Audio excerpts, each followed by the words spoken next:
ඔව් අපි ඇත්තටම මම දැන් මෙතනදී උත්සාහ කරන්නේ ඔබට මේ කාබනික වගාව කියන එකටත් වඩා මේ තිරසාර කෘෂි කර්මාන්තයේදී අපි මොන වගේ දැනුමක්ද ගන්න ඕනේ මොකද්ද මේ තිරසාර කෘෂි කර්මාන්තය කියන්නේ නැත්නම් මොකද්ද මේ කාබනික වගාව කියන්නේ ඇයි අපි මේකට මේ විශේෂ අවධානයක් යොමු කරන්නේ සහ අපි කොහොමද මේක ක්‍රියාත්මක කරන්න කියන එකට අවශ්‍ය කරුණු ඉතින් මම විශේෂයෙන්ම උත්සාහ කරනවා මගේ අත්දැකීම් එක්ක මේ තොරතුරු වහා එකතු කරගන්න.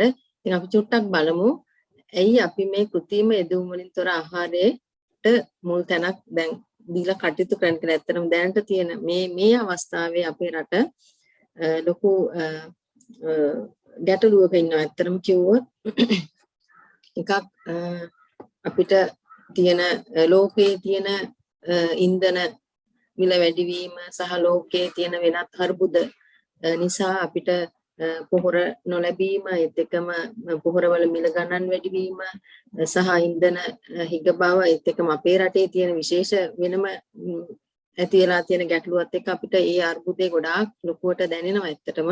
ඉතින් මම හිතන්නේ අපි වෙනුවෙන් නෙමෙයි මම කතා කරන්නේ අපේ දරුවෝ වෙනුවෙන්. මොකද අපේ පුංචි දරුවන්ගෙන් ඉඳලා අධ්‍යාපනය ලබන සියලුම දරුවන් වෙනුවෙන් අපි මේ වෙලාවේ ක්‍රියාත්මක වෙන්න ඕන විශේෂයෙන්ම ඔවුන්ගේ ආහාර සුරක්ෂිත බව සහ ඔවුන්ගේ පෝෂණය සම්බන්ධයෙන්. ඉතින් එතනදී මම කතා කරන්න උත්සාහ කරමින් කෘත්‍රිම යෙදුම් කිව්වොත් අපි වෙනදා අපේ කෘෂි කර්මාන්තයේ කලේ ඇත්තටම අපේ ගොවින් ඇබ්බැහි වෙලා තිබෙන රසායනික යෙදුම් භාවිතයට රසායනික පොහොර කෘමිනාශක වල්නාශක මේ වගේ දේවල්. ඉතින් ඒකෙදි ඇත්තටම අපිට මම හිතන්නේ බුද්ධිමත් අපි හැමෝටම තේරෙන්න ඇති ඔබ හැමෝටම තේරෙන්න ඇති එක අපි කතා කරලා ආහාර සුරක්ෂිතභාවයක් අපේ රටේ අපි ස්වයං පෝෂිතයි කියලා එක කන්න එක පොහොර නැවැත්තුව ගමන් කෘෂි රසායන කෘෂි යෙදුම් නැවැත්තුව ගමන් අපේ මුළු කෘෂි කර්මාන්තයේම මිද වැටෙන්න තරම් අපේ රටේ වෙනත් පිට රටවල තියෙන යෙදුම් වලට ගැතිවීම මම හිතන්නේ ඔබට දැනෙන්න ඇති. හැබැයි අපි එක්ක සම්බන්ධලා ඉන්න මේ තිරසාර කෘෂි කර්මාන්තය නැත්නම් කාබනික සහ ඒකාබද්ධ ක්‍රමවේදයට ගිය ගොවීන්ට අද කිසිම ගැටලුවක් නැහැ. මොකද ඒගොල්ලන්ට අවශ්‍ය යෙදුම් හදා ගන්නවා ඒත් එක්කම ඒගොල්ලන්ගේ පස සහ පරිසරය හැදිලා තියෙනවා දැන් රසායනික පොහොර අඩු වුණත් අනිත් යෙදුම් වලට ස්වභාවික යෙදුම් එක වගා කරන්න. ඉතින් අන්න ඒ තත්වයට ගියොත් අපිට පුළුවන් කතා කරන්න මේ අපේ ස්වයං පෝෂිත බව ගැන. එහෙම නැත්නම් මම හිතන්නේ මම පහුගිය කාලේ ලංකාව වටේට ගියා. ලංකාවේ උතුර දකුණ නැගෙනහිර බටහිර මේ හැම පැත්තටම ගියා මේ ප්‍රශ්න ගැන ඒ ඉස්සලා අවදීදී. ඉතින් මම නම් ඇත්තටම සද්දනකට හිටියේ මම ගොඩක් දේවල් දන්නවා. මොකද අපි දන්නවා කොච්චර යෙදුම් කෘත්‍රිම යෙදුම් කොච්චර ලංකාවේ ගබඩා වෙලා තිබුණාද පහුගිය කාලේ කියලා. කන්න එකට නෙවෙයි කන්න දෙක තුනකටම තිබුණා. ඒත් එක්කම රසායනික පොහොර තිබුණා අපිට අවශ්‍ය ප්‍රමාණ වලට. නමුත් ඒවා අවිධිමත්ව මම හිතන්නේ අපේ ලංකාවේ මිනිසුන්ගේ ස්වභාවය ගැන කතා කරන්න අවශ්‍ය නැහැ. මොකද ගොඩක් වෙලාවට මම නම් හිතන්නේ ආකල්පමය වර්ධනයක් ඉතාම අත්‍යවශ්‍යයි මමත්වේ නැති කරන්න සහ අනිකා ගැන හිතන්න. මොකද අපි දැක්ක පොහොර තිබුණා. හැබැයි ඒව තිබුණේ වෙන තැන්වල අවශ්‍ය තැනට ගිහින් තිබුණේ නැහැ. ඉතින් ඒ තත්ත්ව තිබුණා නම් අපිට මේ වගේ ලොකු ගැටලුවක් එන්නේ නැහැ. අනිත් එක අපිට අපි ලංකාව කියන්නේ ස්වභාවික යෙදුම් වලින් පිරිච්ච රටක්, පිරිච්ච ප්‍රදේශයක්. අවුරුද්දේ දවස් 365 66ෙම අපිට ප්‍රමාණාත්මක හිරු එළිය තියෙනවා. කන්න දෙක වගා කරන්න ජලය තියෙනවා. මම හිතන්නේ ලෝකයේ කොහෙවත් නැති වාරි තාක්ෂණයක් තියෙනවා. ඒත් එක්කම ලොකු බයෝඩයිවර්සිටි එකක් තියෙනවා. පුදුම විදියට විවිධ භෝග තියෙනවා අපිට ආහාරයට ගන්න පුළුවන් දේවල්. ඉතින් අපි කොළේලුළු ගත්තොත් අපි ගන්නේ ගොටු කොළයි මුකුණු වෙන්නයි කංකුණුයි විතරයි. හැබැයි අපිට ආහාරයට ගන්න පුළුවන් කොළ වර්ග 30 ගාණක් තියෙනවා අපේ රටේ කන්න. අපි බත් කනවා බත් විතරයි කන්නේ ප්‍රධාන භෝගයේ විදිහට හැපිට. හැබැයි ඊට වඩා ගොඩාක් දේවල් තියෙනවා අපිට කන්න. ඉතින් අපි ආකල්පමය වෙනස ඇති කරන ගමන් අපි බලමු කොහොමද මේ ක්‍රමවේදයට යන්නේ කියන එක. මොකද මේක අත්‍යවශ්‍ය දෙයක්.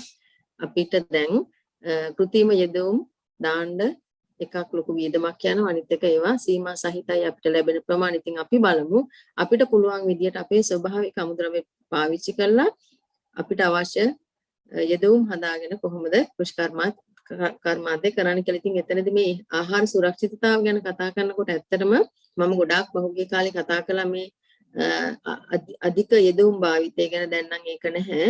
නමුත් අපි ඉතාම අධික මුදලක් වියදම් කළා යෙදවුම් වලට පමණක්. මම 2017 වර්ෂයේදී සර්වේ එකක් කළා කල්පිටිය ප්‍රදේශයේ. කල්පිටිය කියන්නේ ඉතාමත්ම සූක්ෂම වගාවක් කරන ලංකාවට ලුණු සහ එළවලු විශාල ප්‍රමාණයෙන් සපයන වගා ප්‍රදේශයක්. ඉතින් කල්පිටිය තියෙන්නේ තනිකර වැලි සහිත පසක්.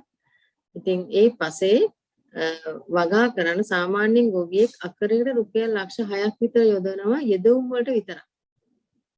අනිත් ඒවට නැතු යෙදවුම් වලට විතර හිතන්න කොච්චර වියදමක් දරනවද. හැබැයි කන දේ අර රසායනික ද්‍රව්‍ය හැම එකකින්ම මිශ්‍රණයක්.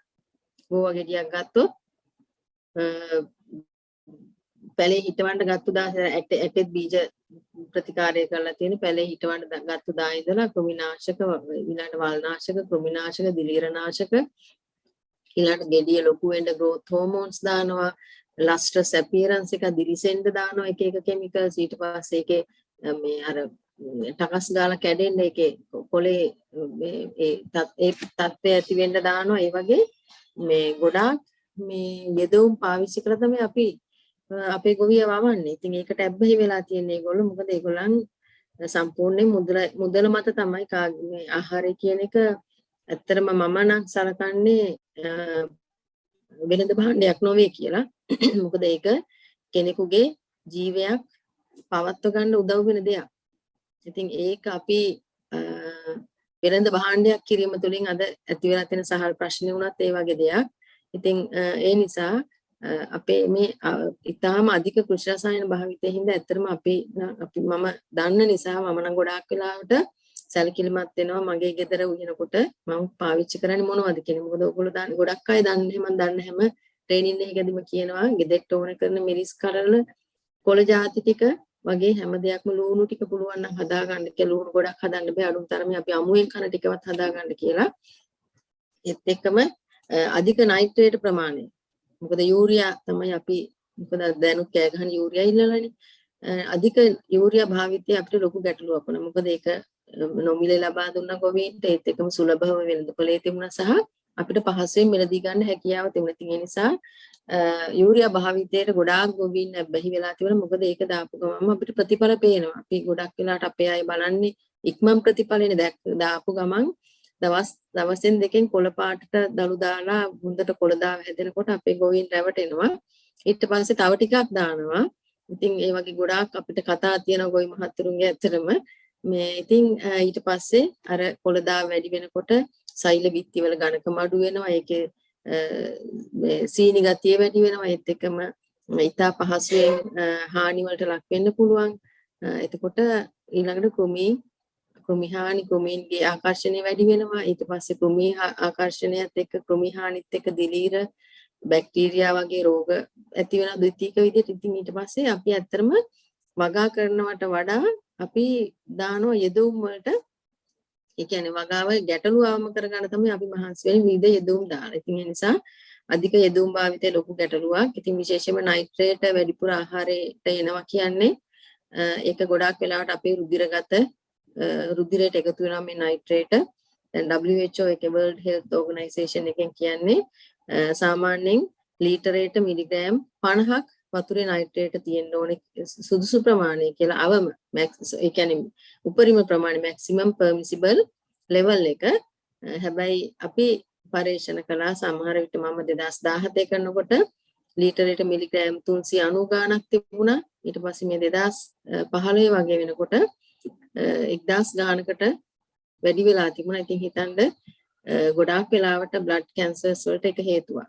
ඊළඟට මේ අපිට මේක අවම කරගන්න ඉතා වැදගත්. ඒත් එක්කම සුලභතාව. අපි හිතන ගොඩාක් වෙලාවට ඕගනික් එහෙම නැත්නම් ස්වභාවික යෙදවුම් දානකොට යෙදවුමේ නිෂ්පාදනයේ ක්වොලිටි එක අඩුයි ප්‍රමාණය ගෙඩියක් ගත්තොත් ඒකේ සයිස් එක අඩුයි එහෙම නැත්නම් ඇද වෙලා ඇකිලිලා පුංචි නිෂ්පාදනයක් තමයි අපිට එන්නේ කියලා එතකොට අපි හිතනවා මේක අපිට ප්‍රමාණවත් මදි කියලා හැබැයි අපි අර එක රැයින් 80% 200ක් රසායනික පොහොර දාපු ශේෂ්ත්‍ර කාබනික කරන්න බෑ ඒ ස්වභාවික ක්‍රමයට යන්න අපිට සෑහෙන කාලයක් ගත වෙනවා ඒ ශේෂ්ත්‍ර වලට ගියොත් නම් අපිට අර අධික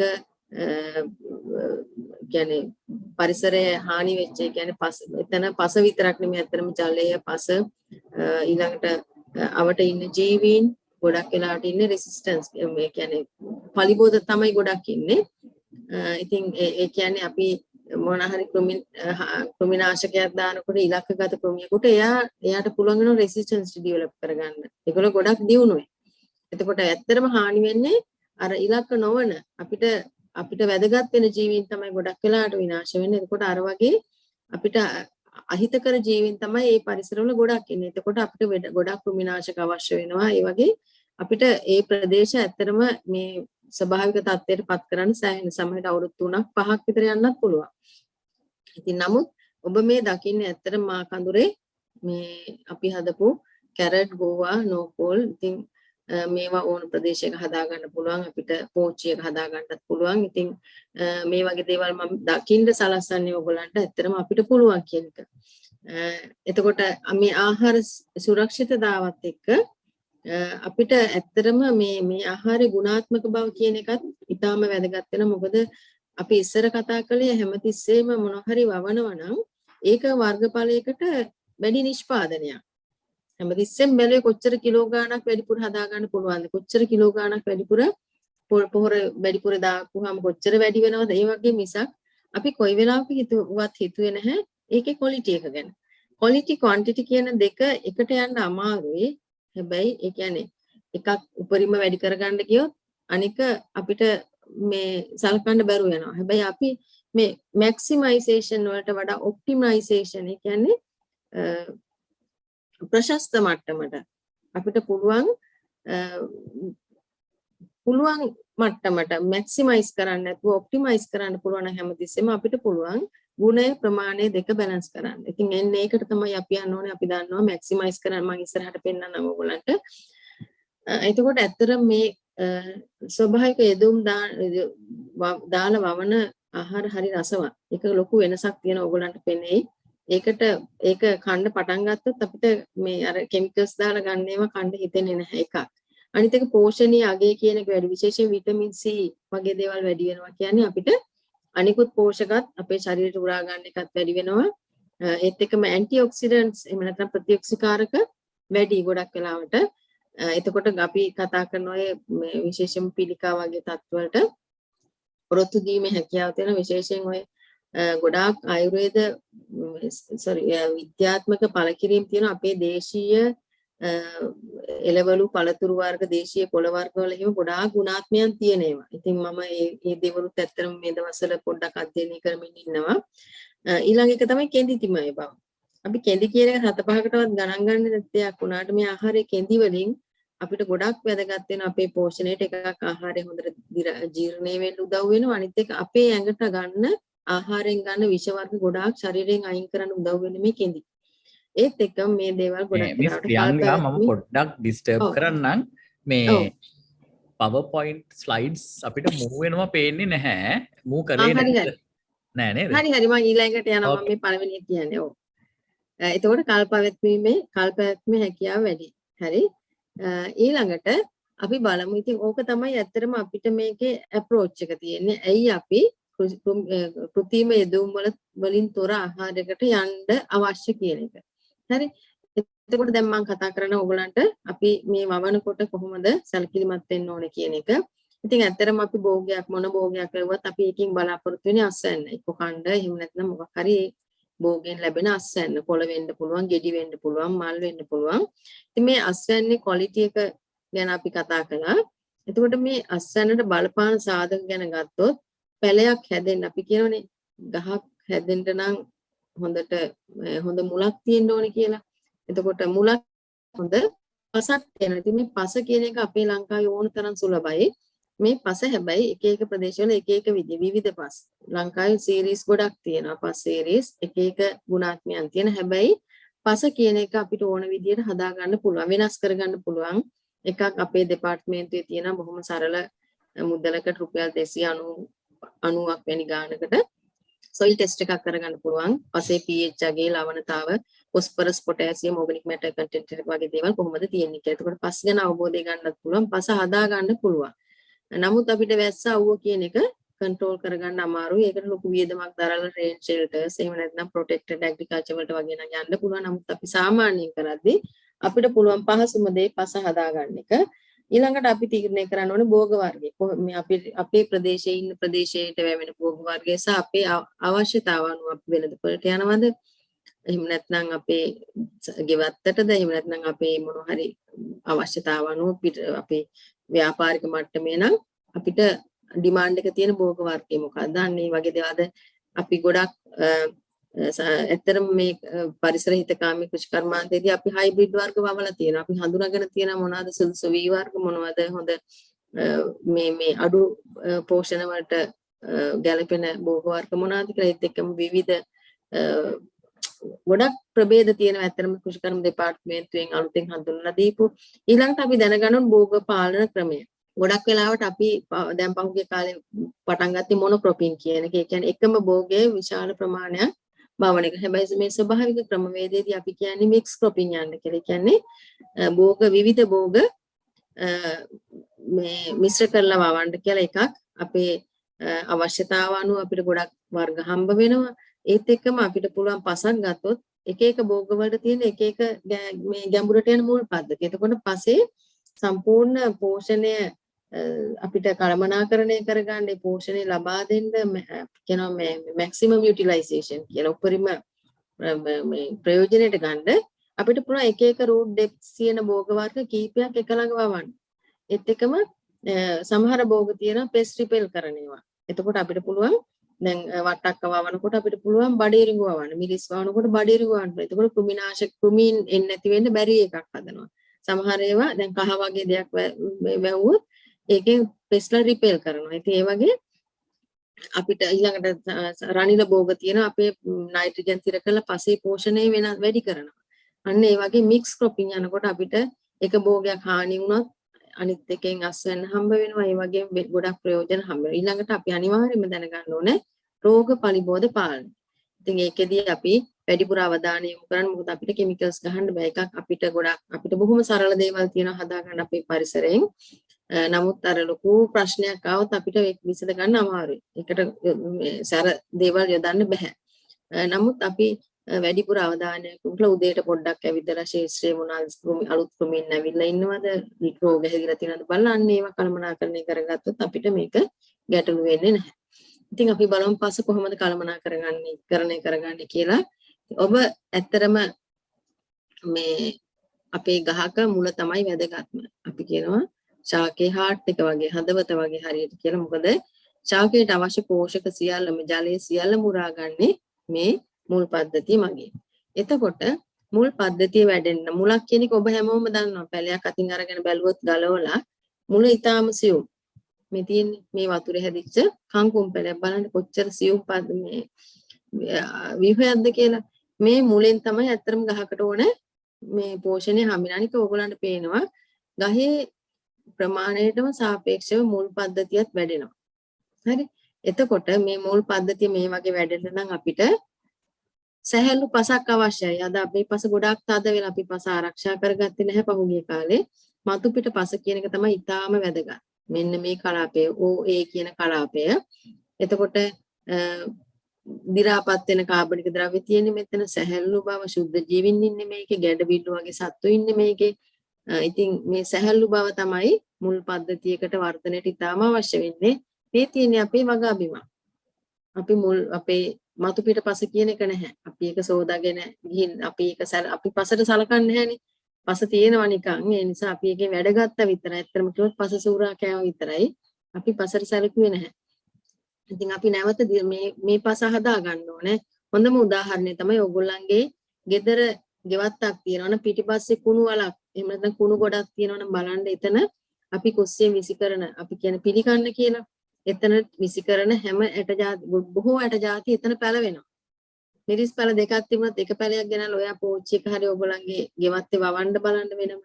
සෑහෙන මහන්සි වෙනවා මේ පැලේ හදාගන්න. හැබැයි අර කුණු ගොඩ ගාව හැදෙන පැලේ ඊටාම ශාස්ත්‍රීයව වැවෙනවා. අපිට මුකුත් කරන්න දෙයක් නැහැ. ඉතින් අන්න ඒ தත්ත්වයට අපේ වගා බිම පත් කරගන්න ඕනේ. ඒ සැහැල්ලු බව ඒ කාබනික ද්‍රව්‍ය සහ සියලු පෝෂක තියෙන තත්ත්වයට පත් කරන්න. මොකද මේ ගහකට වැඩෙන්න පෝෂක ද්‍රව්‍ය අඩුම තරමේ 16ක් අවශ්‍යයි. හැබැයි අපි මෙච්චර කල් පසර ගහට දුන්නේ නයිට්‍රජන්, ෆොස්ෆරස්, පොටෑසියම් කියන පෝෂක තුන විතරයි. ඔයගොල්ලෝ කතා කරලා බලන්න පහුගිය කන්නේ ගොවීන්ගෙන් කාබනික ද්‍රව්‍ය දාලා වවපු ගොවීන්ගෙන් ඒගොල්ලෝ කියනවා අස්වැන්න ප්‍රමාණය නම් ටිකක් අඩුයි තමයි හැබැයි බර වැඩි කියනවා.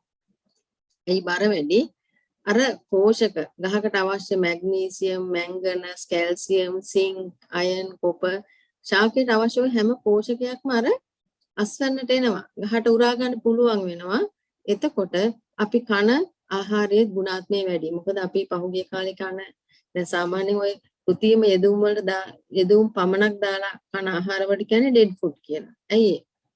දැන් අපි පුංචි දරුවන්ට එහෙම දෙන්නේ ඔය හැම් බේකන් ඔක්කොම දාලා හොඳ බර්ගර් එකක් එහෙම දෙනකොට අපි හිතන ලොකු පෝෂණයක් එතන තියෙනවා කියලා.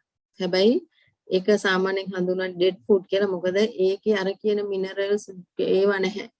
එතකොට දරුවට හම්බෙන්නේ අර NPK වගේ කැල්සියම් මොනවාද කාබෝහයිඩ්‍රේට්, ප්‍රෝටීන්, ලිපිඩ්ස් ඒ ටික විතරයි. අර මිනරල්ස් ඒ වගේ දේවල් ගොඩක් එන්නේ අඩුවෙන්. ඒවට එනර්ජිත් තියෙන තරම් ලොකු කතන්දර තියෙනවා.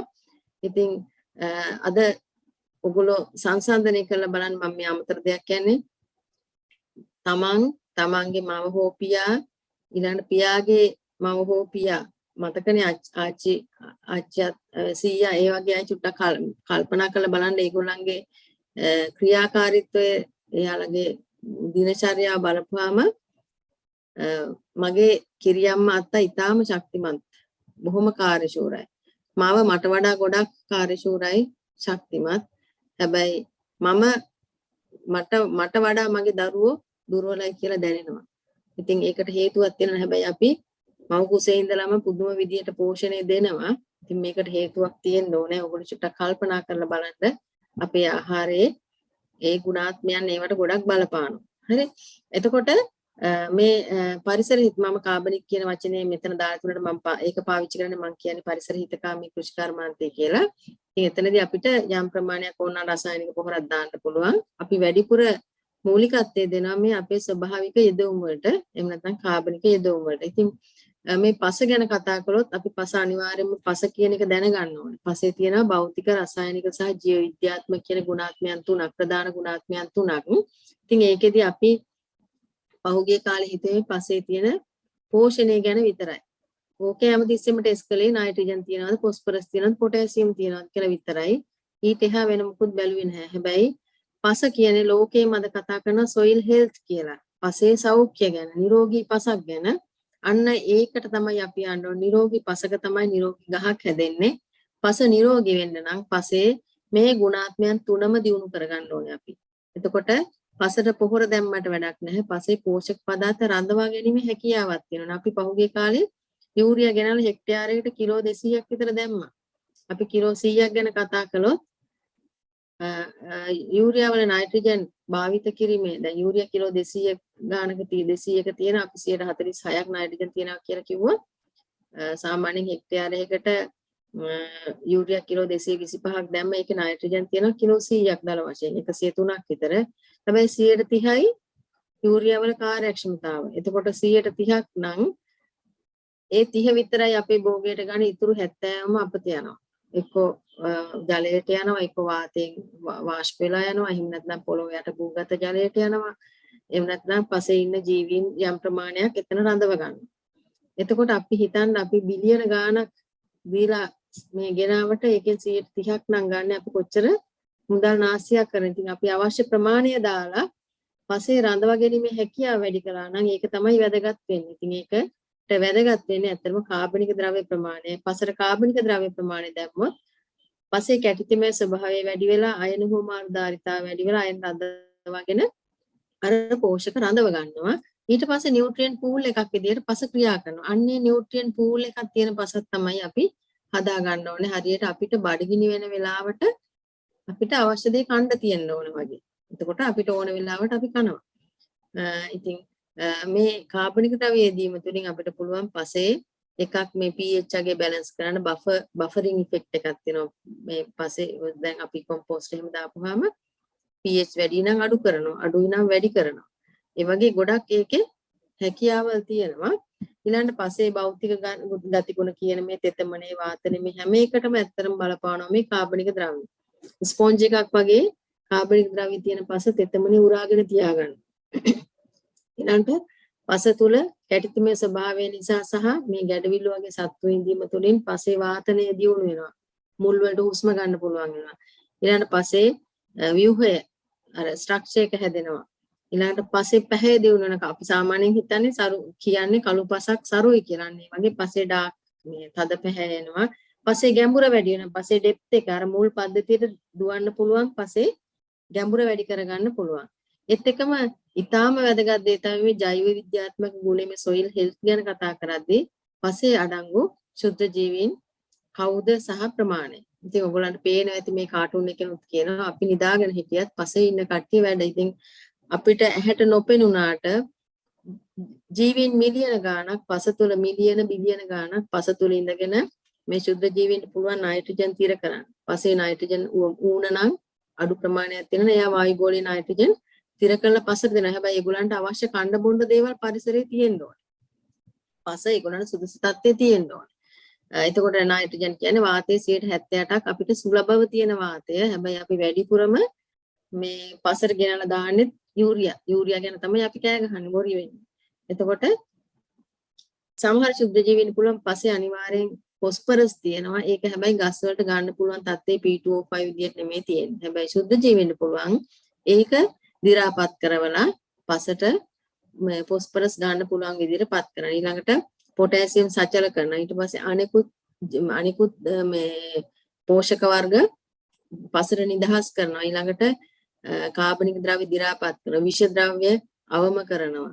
ඊළඟට සමහර soil borne pathogens ඉන්නවා රෝගකාරක ඒගොල්ලන්ව අක්‍රිය කරනවා. එහෙම නැත්නම් ඒගොල්ලෝ විනාශ කරනවා. ඉතින් ඒ වගේ ගොඩාක් හිතකර මේ ක්‍රියාකාරීත්වයක් මේ ශුද්ධ ජීවීන්ගේ තියෙන. ඊළඟට මහා ජීවීන් ගත්තොත් විශේෂයෙන්ම ගැඩවිලා කාබනික ද්‍රව්‍ය ආහාරයට ගන්නවා. ඊට පස්සේ ඒක පොහොර විදියට අපිට ලබා දෙනවා. එතකොට මෙයාගේ ඇඟේ තියෙන ශ්ලේෂ්මලයේ ගොඩක් වර්ධක හෝමෝන තියෙනවා. growth hormones. එතකොට ඒවා නිදහස් කරනවා. මම හිතන්නේ ඔයගොල්ලෝ අහලා ඇති ඉස්සර ගොවියෝ ගැඩවිල් පස් තියෙන තැනින් වක්කඩ හරනවා කියනවා. ඒ කියන්නේ ඒ පස හොදාගෙන යන්න. ඒ ගැඩවිල් පණුවක තියෙන growth ඒ කියන්නේ වර්ධක හෝමෝන ඒත් එක්කම යාලට පුළුවන් අර කෘමිනාශක ඒ කියන්නේ අර ඇන්ටිබයොටික් ඉෆෙක්ට්ස් තියෙන මයික්‍රෝබ්ස් ලා ඉන්නවා. ඒ වගේ ගොඩාක් ප්‍රයෝජන අපිට ඒගොල්ලන්ගෙන් හම්බ වෙනවා. ඒ නිසා අපි ගොඩාක් සැලකිලිමත් වෙන්න ඕනේ මේ පසේ ජීවය ගැන.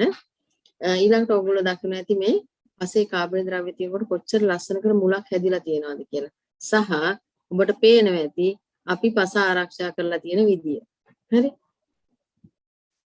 ඉතින් කාබනික පොහොර යෙදීම තමයි ඇත්තටම සාරවත් බව අඩු පස් සඳහා තියෙන හොඳම ප්‍රතිකර්මය.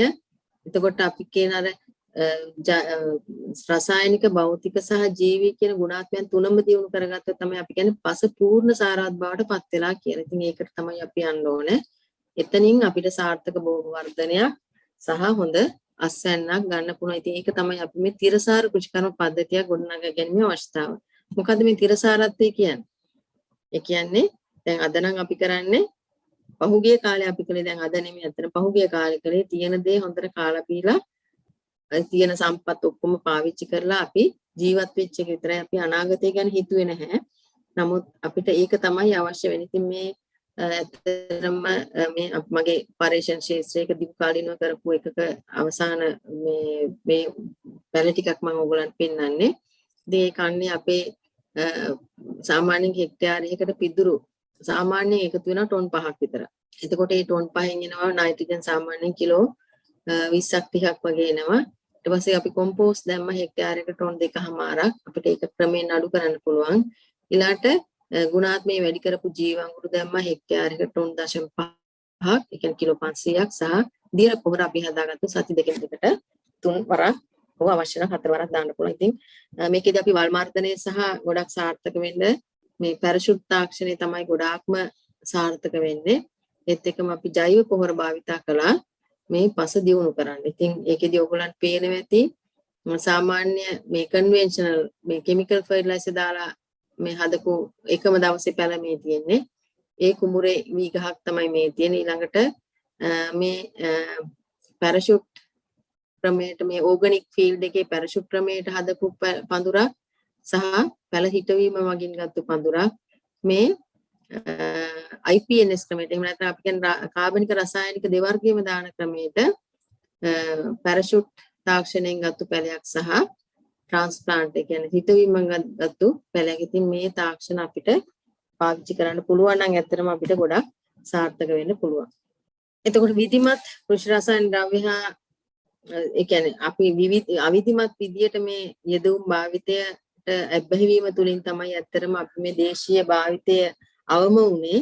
නමුත් දැන් අපිට ආපස්සට හැරෙන්න වෙලා තියෙනවා මේ අවිධිමත් ක්‍රමේ විධිමත් කරගෙන දේශීය යෙදුම් භාවිතයේ සඳහන් මේ ඔබ දකින්න කල්පිටියේ ලුණු ශේෂ්ත්‍රයක්. ඉතින් ලුණු පැලේ සාමාන්‍ය පාට තමයි ඇත්තටම අලු පාට ඇෂ් කලර් එක ඇෂ් බ්ලූ කලර් එකක් තියෙන. හැබැයි ඔයගොල්ලෝ දකින්න මේ ලුණු අපි කන්නේ මේ කොළ එළවලුවක් විදිහට කන ලුණු තනිකර තද කොළ පාටයි. මේකේ තියෙන වැඩිපුර යූරියා ගහලා යූරියා දිය කරලා ස්ප්‍රේ කරනවා. ඒගොල්ලන්ගේ ප්‍රැක්ටිස් ඒ කියන්නේ හොඳ වර්ධනයක් ගන්න සහ මේ කොළ පාට ගන්න ඒගොල්ලෝ කරන්නේ. ඉතින් මම කිව්වනේ ඔයගොල්ලන් නයිට්‍රේට් වල අවිධිමත් මේ කියන්නේ අනිසි බලපෑම. ඉතින් ඒ නිසා මේ දේවල් ගැන සලකන්න ඕනේ. ඉතින් මේ කල්පිටිය වගේ ප්‍රදේශවල අපිට බහුලව දකින්න පුළුවන් මේ වගේ යෙදුම් වල මේ අසුරණ ගොඩාක් තැන්වල තියෙනවා. ඒත් එකම විවිධ growth hormone පොහොර දියර පොහොර වර්ග ගොඩාක් ಜಾති මේගොල්ලෝ පාවිච්චි කරනවා. හැබැයි ඒගොල්ලන්ටත් කොච්චර යෙදුම් දැම්මත් මේ වගේ ලොකු ගැටලු වෙනවා. සම්පූර්ණ ප්‍රදේශම මේ වෙන තරම් ඉතින් අධික ප්‍රශාසන භාවිතයක් තියෙනවා. ඉතින් ඒත් එක මේ ඔබ දකින්නේ කොච්චර පොහොර තිබුණත් මේගොල්ලෝ තවදුරටත් මේ TSP කැටමේ තියෙන කළු පාටට එකතු වෙලා ඉතින් ඒ වුණත් ඒගොල්ලෝ පොහොර දාන ඒගොල්ලෝ කියන්නේ මේ TSP දාපුවම පස බුරුල් වෙනවා කියලා. ඉතින් ඒ වගේ ගොවීන්ට හිතුමතේ තමයි ඇත්තටම ඒගොල්ලෝ ඒවා භාවිත කරන හින්දා බලන්න ફોස්ෆරස් කියන එක ඊටාම අධික ප්‍රමාණය සාමාන්‍ය අපි කියන්නේ ppm 10 ppm තියෙන්න ඕනේ කියලා. නමුත් බලන්න කොච්චර වැඩි ප්‍රමාණයක්ද මේක TSP කියන්නේ හැසාඩස් කාසිනෝජන් කියන්නේ සමහර හෙවි මෙටල්ස් තියෙනවා. ඉතින් මේවා භාවිතය තමයි ගැටලුව. ඒත් එක්කම ගොඩාක් නිර්දේශිත නොවන දේවල් ගොඩාක් මේ ප්‍රදේශවල තියෙනවා. ඉතින් ඔයගොල්ලෝ මේ අධික යෙදවුම් දාලා මේ අපි කියන්නේ මැක්සිමම් යීල්ඩ් එකක් ගන්න ගිහිලා තමයි මේ දඹුල්ලේ ආර්ථික මධ්‍යස්ථානයේ එළවලු විසිකනා කට්ටිය මම හිතන්නේ පහුගිය දවස්වල තේල් නැතුවත් මේ වගේ විසිකලා. ඉතින් ඇත්තටම අපේ post harvest process මේ තාම 40%ක් ඉතින් මේ මැක්සිමයිස් කරනවට වඩා ඔප්ටිමයිස් කරනීම තුලින් සහ හදන නිෂ්පාදනය උපරිම ක්‍රමයේ ආරක්ෂිතව පසුවස්තුණු ක්‍රමවේද අනුගමනය කළ පාවිච්චිය තුලින් අපිට පුළුවන් ගොඩාක් අනිතක දැන් වෙන රටවල මේ දේවල් වලින් ගොඩාක් මේ එක ප්‍රොඩක්ට්ස් හදනවා. ඉතින් අපි ඒවා කරන්නේ නැහැ. දැන් තමයි ටික මේවා කරන්න පටන් ගන්න. ඉතින් අද අපේ කොස් ගසයට කොස් කොම කුණු වෙවි වැටෙනවා. ඇත්තටම දුකයි. මේ පිටට ගෙනියන්න විදියකුත් නැහැ තෙල් ප්‍රශ්න හින්දා. නමුත් අපිට ඕන තරම් දේවල් තියෙනවා. අපි නෑ කී හිටියට ඉතින් මේ දේවල් වලට අපි උත්සාහ කරන්න අවශ්‍යයි. ඉතින් මේ තියෙන්නේ ගොටුකොළ වගාවක් පුත්තලමේ. ඉතින් ඕගොල්ලෝ දන්නවා ඇති ගොටුකොළ වගාවේ නෙමටෝඩ හානි මම ඉස්සරහට ඒක රූපරාමුවක් පෙන්නන්නම්. ගොටුකොළ කියන්නේ අපි අමුයෙන් කන කොළ කැඳ හදලා බොන දෙයක්.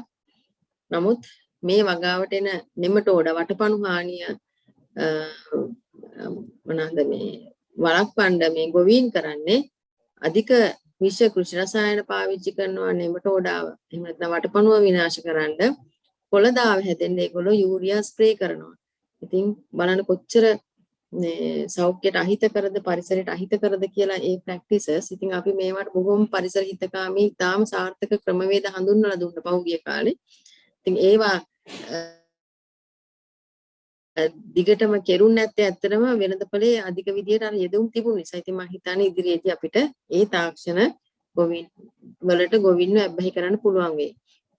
ඉතින් ඇත්තටම මම අර මුලින් කිව්වා වගේ මම මෙච්චර මම මේ පරීක්ෂණ කරන්නේත් ඇත්තටම මම 2006 ඉඳලා මේ කාබනික පොහොර සහ කාබනික වගා සම්බන්ධ පරීක්ෂණ කරන්නේ. ඉතින් මොකද ඒ දවස්වල තිබුණ 100%ක් විතර තමයි ඕගනික් ඇග්‍රිකල්චර් කරන්නේ. ඉතින් මම තමයි ඒගොල්ලන්ට කීට කළේ.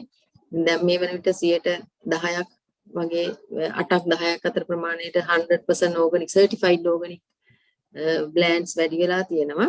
ඉතින් ඒකට දැන් අපි ඇත්තට මම පරීක්ෂණ කළේ ලංකාව ඕගනික් කරන්න නෙමෙයි. හැබැයි මගේ තාක්ෂණ භාවිතා කළා ලංකාවේ ඕන තැනක ඒවා මේ භාවිතා කරලා සාර්ථක කරගන්න පුළුවන්. පොඩි පොඩි වෙනස්කම් කරලා තමන් ඕන කෙනෙකුට ඒවා පාවිච්චි කරන්න පුළුවන්.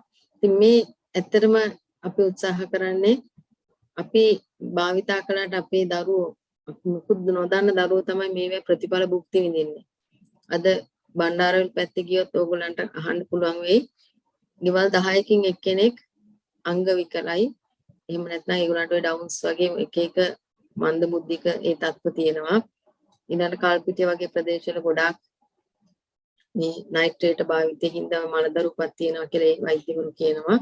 ඊළඟට ගොඩාක් කැන්සර්ස් මේ අංග විකල බව, චර්ම රෝග, ඒ තියා මානසික ආතතිය වගේ ඒවාත් ගොඩක් වෙලාවට මේ දරුවන්ගේ දැන් සමහර දැකලා ඇති අර මේ දැන් ඇත්තටම මේ ළමයින් ගොඩක් ඇග්‍රෙසිව් වෙලා තියෙනවා. ඒ වගේ අර මානසික ආතතියට ගොඩක්පත් වෙලා තියෙන එකටත් එක හේතුවක් කෙමිකල්ස්, ඇග්‍රෝ කෙමිකල්ස්. මොකද ගොඩක් ඇත්තටම පරිසරයෙන් අපිට කෙමිකල්ස් එනවා. විවිධ ක්‍රමවලට කෙමිකල්ස් අපේ ශරීරගත වෙනවා. හැබැයි අපි මේ ඇග්‍රිකල්චර් වලින් තමයි කෙලින්ම ඉන්ටේක් එක අපේ ආහාරයටම ගන්න. එතකොට මවගේ එරෙන කිරි වලින් සහ කුසේ ඉන්න දරුවට පවා මේ විෂවල බලපෑම එනවා.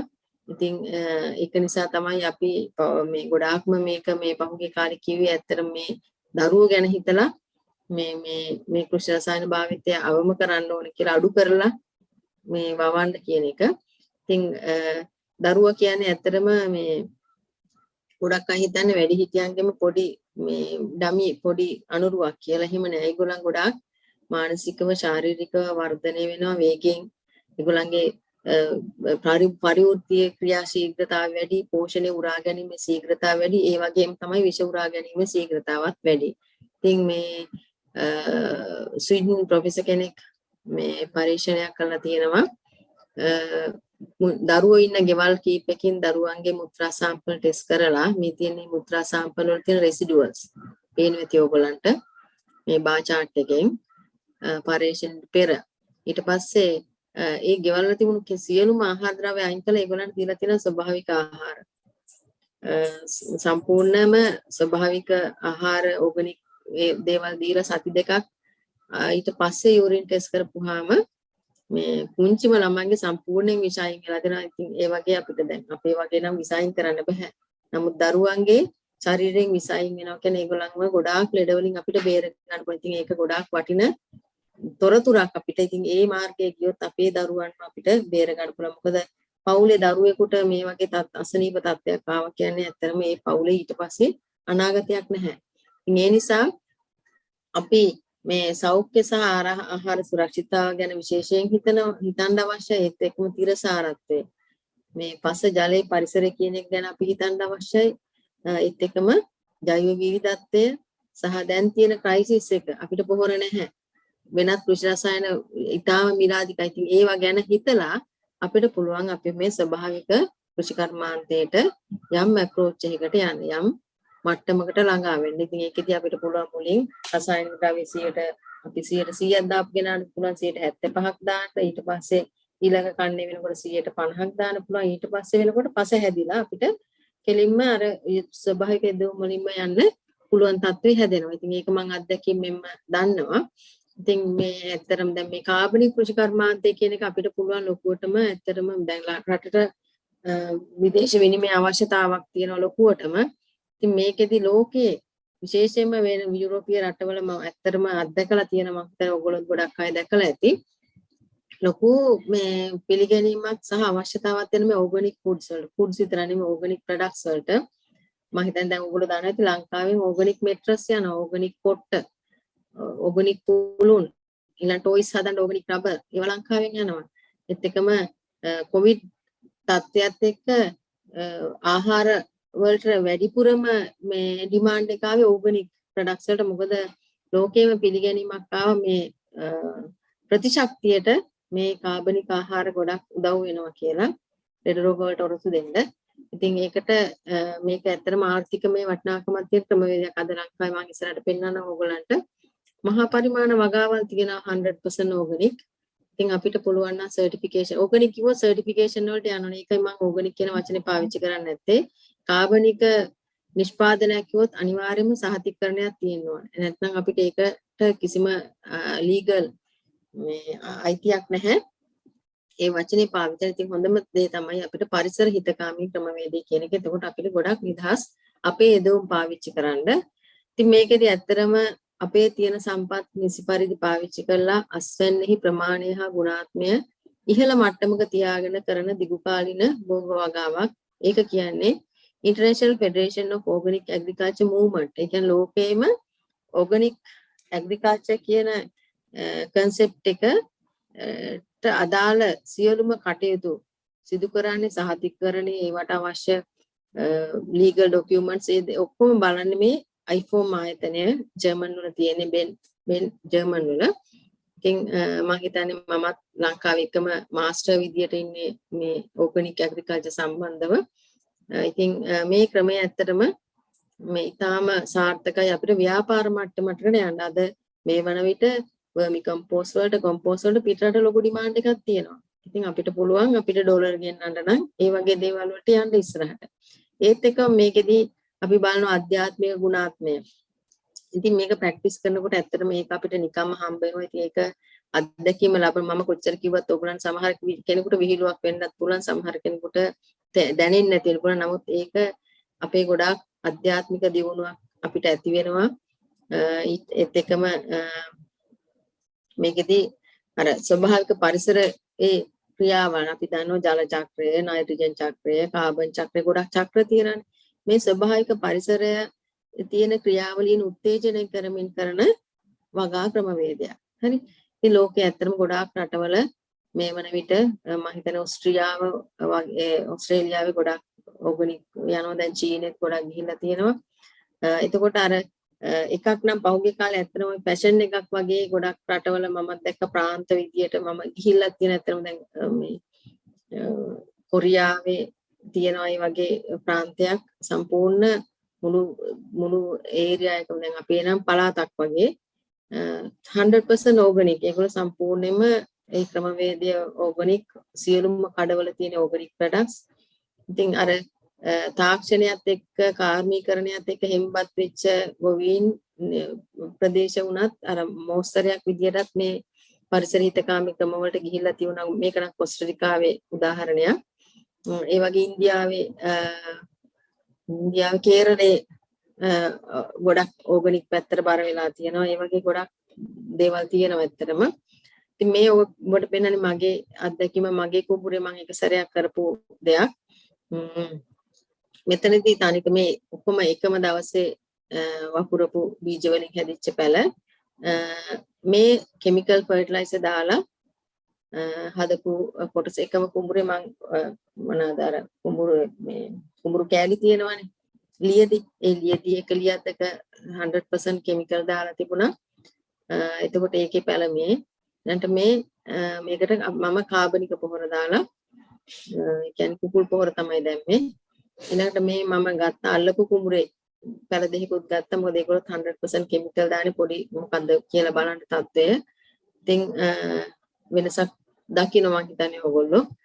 ඊළඟට අපි හිතනවා අපි කිව්වනේ මේ දැන් ඕගනික් කියවම ගොඩක් අය හිතන්නේ මේ ඇද වෙච්ච කෙඩෑරි වෙච්ච පුංචි නිෂ්පාදන කියලා. හැබැයි මේ එකම දවසේ හිටවපු මේ බීජ වලින් ගත්ත මේ අස්වැන්න මේ 100% ඕගනික්. මේක ඒකාබද්ධ ශාක පෝෂක ක්‍රමයේද කියන්නේ කාබනික රසායන දෙකම. ඒක තමයි අපි ඇත්තටම ගොඩක් අර රසායනික පැත්තට යන ව්‍යාපාරික මට්ටමට උනන්දු කරවන්නේ.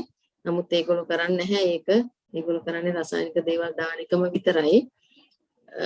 එතකොට අපිට ලොකු වෙනසක් දකින්න හම්බෙන්නේ නැහැ. මේ 100% ඕගනික් 100% මේක IPNS එක මේ හයිබ්‍රිඩ් බණ්ඩක් එකක්. ඊළඟට මේ මගේ දිගු කාලින පරීක්ෂණික ප්‍රතිඵල ඔයගොල්ලන්ට පෙන්නන්නේ. මේක මම 2016 ඉඳලා කන්න 10ක් කළා. ඒ කියන්නේ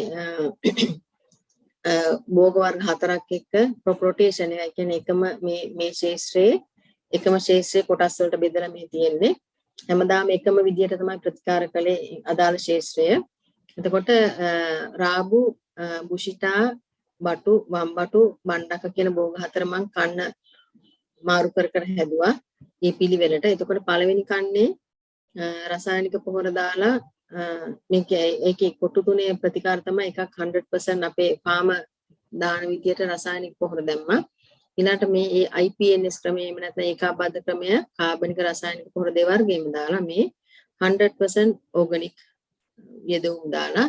එතකොට පළවෙනි කන්නේ ඇත්තටම මේකේ අනිත් පැත්ත තිබුණා. ඒ කියන්නේ රසායනික පොහොර දාපු එකේ මේ වගේ ඉතාම හොඳ වර්ධනයක් තිබුණා. කාබනික එකේ ඇත්තට මේ වගේ තැන් වල ගස් ගොඩක් අඩු වෙලා තිබුණා. කෘමි හානි, ලෙඩ ගස් හැදුන්නේ නැහැ ඇත්තටම. ඊළඟට භෝග 4 දිගට අර ක්‍රමවේදයෙන් කියලා ආපහු පස්වෙනි කන්නේදී පටන් ගත්ත ආපහු රාපු වලට පස්වෙනි කන්නේ රූපරාමයක් තමයි ඔබ මේ දකින්නේ. එතකොට රසායනික එකේ අපි දන්නවා අර මම මුලින්ම කිව්ව එක තමයි කිමිකල්ස් එක දිගට දානකොට පස තද වෙනවා. කාබනික ද්‍රව්‍ය නිසා pH එක අඩු වෙනවා. ඒ කියන්නේ ආම්ලික වෙනවා. phosphorus වැඩි ඒ වගේ ගැටලු වෙනවා. මේ IPNS එක වගේම දිගටම අපිට අස්වැන්න ගන්න පුළුවන්. එකම දේ කොළ දාව වැඩි. ඒකට හේතුව යූරියා දාන හින්දා. කොළ වැඩි අල වලට වඩා රාබෝල අපි අලනේ බලන්නේ. ඊළඟට කාබනිකයේදී ඇත්තටම පස්වෙනි කණුවේදී ඊටාම ශාස්ත්‍රීය විදියට හැදෙන්න ගත්ත ලෙඩ රෝග අඩුයි. ඊළඟට අපි මේකේ ශුද්ධ ජීවීන් පසේන ශුද්ධ ජීවීන් ගැඩවිඩු වගේ සත්තුන්ව ගණනය කළා. ඉතින් මේකේ ක්‍රමානුකූල බොහොම ලස්සනට මේ පස හැඩ ගැහෙන්න ගත්තා. ඉතින් මේක තමයි අපි කියන්නේ මේ අපිට එකපාරට කාබනික කරන්න බෑ ශේෂ්ත්‍රයක්. අපිට යම් කාලයක් ගත වෙන මේ වගේ කාලයත් එක්ක අපිට පස පරිසරය දියුණු කරන්න පුළුවන්. ඊළඟට මේ දකින්නේ දැන් වෙන රටවල ගොඩක් ඇත්තට මේ කාබනික ක්‍රමවේදයේ තියෙන මහා පරිමාණ මෙතන හෙක්ටයාර් 10ක් 100% ඕගනික්. ඒකේ විශේෂත්වය වෙන්නේ ඒගොල්ලෝ ගොඩක් මැෂිනරි පාවිච්චි කරනවා. ඉතින් මේකේ මම අත්දැකපු දෙයක් හින්දා තමයි මම මේ දැන් මේ ෆොටෝ එකත්. ඉතින් මට වඩා මගේ උසට වගේම ඉඳගත්තාම මේ සලාද කොළ හැදිලා තියෙනවා. ඊටාම ශාස්ත්‍රීයයි. ඊළඟට මේ ලංකාවේ මම හිතන්නේ ඔබ දැකලා ඇති වීඩියෝ වලින් ගොඩක් දැන් ගිහිල්ලා තියෙන අයත් ඇති. මම ගොඩක් ඒගොල්ලන්ට මේ තාක්ෂණය ලබා දෙනවා මේ ගැටලු අවම කරගන්න සහ ඒගොල්ලන්ගේ පොහොර හදන ක්‍රමවේද වලට මේ අක්කර 50ක් තනිකර කාබනික ශේෂ්ත්‍රයේ තියෙන්නේ. ඊළඟට මේ තියෙන්නේ අපේ ගන්නොරුවේ තනිකර කාබනික මේ අපි හදපු කොම්පෝස්ට් එකත් එක්ක පාවිච්චි කරපු පොවා වගාවක්. ඊළඟට මේ හෙක්ටයාර් 18ක් තියෙන නුවරඑළියේ සර්ටිෆයිඩ් ඕගනික් ෆීල්ඩ් එකක්. ඒකෙත් ඒගොල්ලන්ට අවශ්‍යලා තිබුණ මේ අස්වැන්න ඒගොල්ලන්ට ඇත්තටම ලොකුවට ටෙස්ට් ඇන්ඩ් ඩිසීස් ගැටලු නැහැ. මොකද පරිසරය හැදිලා තියෙන්නේ. ඒගොල්ලන්ට අවශ්‍ය උනේ අස්වැන්න වැඩි කරලා එහෙම නැත්නම් ඵලදායීතාව වැඩි කරන ඉතින් අපි ඒකට අපේ තාක්ෂණ දීලා ඒගොල්ලන්ට එක්ක ඒගොල්ලෝ දැන් සාර්ථකව කරගෙන යනවා. ඊළඟට මේ මාකඳුරේ අපේ ශේෂ්ත්‍රයේ අපි පරීක්ෂණ කළත් ඔයගොල්ලන් පේන තේ පරීක්ෂණ කොටුවල එක එක ආකාරයට අස්වැන්න මේ ගස් හැදිලා තියෙන මේ නෝ ෆර්ටිලයිසර් එක. නමුත් අපි දාස් පෙතිය හදලා තියෙනවා. ඊළඟට මේ සේර හදලා තියෙනවා. වල් සූර්යකාන්ත වලින් අපි ෆීල්ඩ් එක බ්ලොක් වෙන් කරලා තියෙනවා. අපි ඒව පොහොර වලට ගන්නවා, පොළවට දානවා. ඒවෙන් ගොඩක් ප්‍රයෝජන ගන්නවා. ඊළඟට මේ අපේ 100% කාබනික ශේෂ්ත්‍රය මේකත් අපි දිනු කරලා තියෙන්නේ. ඊළඟට මේ යාපනයේ අක්කර 50ක් විතර තියෙනවා එතන කොටස් විදියට 100% ඕගනික් අඹ වගාවක් මේ අපි උදව් කරලා ඒගොල්ලෝ අපේ තාක්ෂණ පාවිච්චි කරන මේ පස හදාන්න තමයි ඒගොල්ලෝ මේ බුෂිටා වගේ දේවල් හදලා පස දිනු කරන්න මේ ගන්නෝ. ඊළාට මේ බලන්න අපේ පැතිවල මේ වගේ හැදෙන්නේ නැහැ ඇත්තටම. ඒ කියන්නේ අපි කිමිකල්ස් දානකොට කහ පාට වෙලා වොන් දකින්න ඇති. නමුත් මේ ඊටාම සාර්ථකව ඒගොල්ලන්ගේ ශේෂ්ත්‍රවල මේ වගාව තියෙනවා. හරි. ඉතින් ඇත්තටම මේ කාබනික වගාවේදී අපිට උදව් වෙන පසේ ඉන්න මිලියන ගාණක් සත්තුන්ගේ කොටසක් තමයි මේ අපි නිමටෝඩා හානි කරයි කිව්වට අපිට හිතකර කට්ටියත් ඉන්නවා. ඒ වගේ හිතකර දෙගොල්ලම ඉන්නවා. අපි උත්සාහ කරනවා හිතකරාගෙන් උදව් අරගෙන පවන්න. ඉතින් මේකෙදී අපිට අවශ්‍යයි ඇත්තටම අපිට අවශ්‍යයි විධිමත් පාංශු කළමනාකරණයේ එකම ගුණාත්මක බීජ. දැන් ඔයගොල්ලන්ගේ බීජ හුවමාරු ක්‍රමේදී අනිවාර්යයෙන්ම හොඳ බීජ ලෙඩ රෝග වලින් තොර බීජ ගන්න. එහෙම නැත්නම් දැන් සමහර බීජ තියෙනවා කෙලින්ම බීජයෙන් එනවා මිදිලි මේ වෛරස් රෝග එහෙම. ඉතින් ඒ නිසා බීජ සහ මේ මොනවාද planting materials රෝපණ ද්‍රව්‍ය ලබා ගැනීමේදී ඒවා ලෙඩ රෝග වලින් තොර මේ දේවල් වෙන්න ඕනේ. හොඳට බලන්න තවන් වලින් එහෙම පැල ගන්නකොට අර කොරපොතු කෘමීන් අර මේ කඳේ ඇලිලා ඉන්නේ ඉබි පැටව් වගේ. අන්න ඒ වගේ ඊළඟට මොනවාද පිටි මකුණා ඉන්නවා. තව ඇතුලේ පොඩි පොඩි සත්තු ඉන්නවා. වෛරස් රෝග තියෙන්න පුළුවන්. ඉතින් අන්න ඒවා හොඳට බලන්න ඒ වගේන් තොර බීජ තමයි ගන්න ඕනේ. ඊළඟට වෙලාවට ගොවිතැන් කිරීම. ඉතින් මේක මම හිතන්නේ ඔයගොල්ලන්ගේ අර ඊළඟ වැඩසටහනේදී ડોක්ටර් සෙනවිරත්න බොහොම ලස්සනට කියලා දෙයි මේ බයෝඩයිනමික් ඇග්‍රිකල්චර් ගැන. මේකෙදි කලට වෙලාවට කියන එක දැන් මම හිතන්නේ පහුගිය දවස්වල ඔය ටීවී එකෙත් කිව්වා කරණය ගැන. තියෙනවා කරණ වර්ග සිංහ කරණය, ගජ කරණය, දිවි කරණය, ගව කරණය, ඌරු කරණය කියලා. අර සිංහ කරණය, දිවි කරණයෙන් වගේ හිටෙව්වොත් ගොඩක් වෙලාවට මේ සත්තුන්ගෙන් වෙන හානි අඩුයි. ඉතින් ඒ වගේ තියෙනවා ලැබෝග හිටවන්න ඕනේ වෙලාවල් තියෙනවා. එහෙම අර වගාලිත කියලා එකක් තියෙනවා. ඉතින් අනිත් එක යලමහ කන්නේ. දැන් මේ කන්නේ හොඳම උදාහරණ තියෙනවා මේ පැතිවල ඉන්නවා නම් ඔයගොල්ලෝ දකි. දැන් මම ඉන්න කුඹුරු යායම තියෙනවා. සාමාන්‍යයෙන් අපි යල කන්නේ වෙනකොට අප්‍රේල් වෙනකොට වගා කරලා ඉවර වෙන්න ඕනේ. හැබැයි අපේ කට්ටිය දැන් මේ පෝර එනවා කිව්වට පස්සේ ඔන්න දැන් කුඹුරු හතර වවලා තියෙන එක කුඹුරක්වත් නැහැ ඔක්කොටම මේ අර මේ පොඩි සත්තුන්ගේ හානිය ඇවිල්ලා තියෙනවා. ඉතින් අර වෙලා එතකොට ඉතින් ලොකු ගැටලුවක්. ඊට පස්සේ අපිට ඒක කෘමිනාශක ගහන්න ඕනේ. හරි අමාරුයි බේරගන්න. ඉතින් ඒ නිසා අඩුම තරමේ ඒ කන්නවලට සුදුසු කාලයට හිටවන්න ඒත් එක්කම මම නම් කියන්නේ දැන් මගෙන් අපි ගොඩක් අපි ට්‍රයිල් එකක් කළා. අපි බලන පොඩ්ඩක් අර මොනවාද මේක හැමෝටම මෙහිමයි. මේක අපිට අතින් පයින් යන දෙයක් නෙමෙයි. අපිට සතයක්වත් වියදම් වෙන්නේ අඩුම තරමේ අර කොවිඩිතේ තියෙනවා මේ රාහු කාලේ කියන්නේ ඒක පනලා හිටවල දාන්න. මොකද මම පරීක්ෂණ කළා ඇත්තටම බතලගොඩ විපරීක්ෂණ ආයතනයේදී මහා පරිමාණ ශාස්ත්‍රවල. එතකොට නැකතට ගොවි මම හදපුවා නෙමෙයි ගොවි නැකතට එක එක නැකත් තියෙනවා වතුර මේ සීඩ් සෝක් කරන්නේ නැත්නම් බීජ පොඟවන්න තියෙනවා. නියර බඳින්න තියෙන ඒ වගේ නැකත් තියෙනවා. එතකොට ඒ වගේ මම බැලුව පරීක්ෂණයකට ඇත්තම ඒවා එකම හරිය එක මේකක් කළා අනිත් එක අවේලාවේ ඔහේ කළා. ඇත්තටම වැඩ කරන අය කියනවා මේ අපි අර වෙලාවට කරපු එකේ වැඩ කරන්න ලේසියි. මොකද ඒගොල්ලෝ දන්නේ නැහැ මේකේ වෙලාවට වැඩ කරනවද නැද්ද කියලා. නමුත් මේ ඒකේ එකට තියෙන මේ ගැටලු අඩුයි, බාධා අඩුයි. අස්වැන්න ඇත්තටම ටොන් එකකින් වැඩි කළා හෙක්ටයාරයකට. ඉතින් ඒක ලොකු දෙයක්. මොකද සුවඳල් කියන්නේ අස්වැන්න අඩු වී වර්ගයක්. ඉතින් ඒකේ අස්වැන්න ටොන් එකක් වැඩි වුණා කියන්නේ ලොකු දෙයක්. ඒ වගේ මම බලලා තියෙනවා රටකජු වගේ පොඩි පොඩි අත්දැකීම් මේවා ඇත්තටම. නමුත් ඒ වගේ බලපෑමක් තියෙනවා. ඊළඟට මේ රෝග පරිබෝධ පාලනය කියන එක හොඳට මේ කියන්නේ අපි අවබෝධයෙන් කරන්න ඕනේ දෙයක්. ගොඩක් වෙලාවට පහුගිය කාලේ පෝෂක වැඩි වෙලා විස වීමටත් අපේ කට්ටිය කලේ මේ කෘමිනාශක ගහන එක. පෝෂක අඩු වුණත් කඩෙන් ඉල්ලගෙන ගහන්නේ කෘමිනාශක. ඉතින් ඒ වගේ ලොකු අවිධිමත් ක්‍රමවේදයක් තිබුණේ ඇත්තටම. ඉතින් ඒ නිසා අපි පොඩ්ඩක් මේ ගස් වලට හැදෙන රෝග පරිබෝධ ගැන අවධානයෙන් ඉන්න ඕනේ. පටන් ගත්ත මුල් අවස්ථාවේම ඒවා අයින් කරලා දාන්න එක්ක දැන් ගොඩක් වෙලාවට අපි කාබනික එහෙම නැත්නම් පරිසර හිතකාමී ක්‍රමේදී දේවල් පුච්චන්නේ නැහැ. හැබැයි ඒ හැමදේම රීසයිකල් කරනවා. හැබැයි ලෙඩ රෝග තියෙන ඒවා කපලා පැල තියෙනවා නම් ඒවා අනිවාර්යයෙන්ම පුච්චලා අයින් කරන්න අවශ්‍යයි. ඒත් එක්කම පස්සට හොඳට පොහොර අවශ්‍ය පොහොර කාබනික රසායනික ඒ අවශ්‍ය විදියට දාලා දියර පොහොර දාලා පස වසුන් කරලා ආරක්ෂා කරගෙන ඒත් එක්කම පසට වැටි දාලා ඒ ආරක්ෂා කරගෙන අපිට පුළුවන් අපේ වගාව සාර්ථක කරන්න. එතකොට පස සරු කරනකොට අපිට පුළුවන් එකක් කොම්පෝස්ට් හදාගන්න. ඊළඟට අනිකුත් පොහොර වර්ග අපිට භාවිත කරන්න පුළුවන්. ඇයි අපි කොම්පෝස්ට් හදාගන්න කියන්නේ?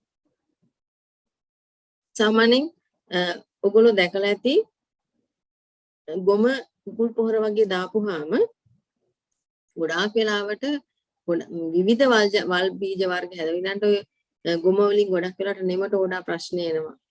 ඊළඟට සමහර දැන් ගොම දාපුවාම ගොඩක් වෙලාවට මේ මොනවාද මේ නයිට්‍රජන් ඌනතාවෙන් එනවා. මොකද නයිට්‍රජන් ගොම වල නයිට්‍රජන් තියෙන්නේ 1.7 1.7යි.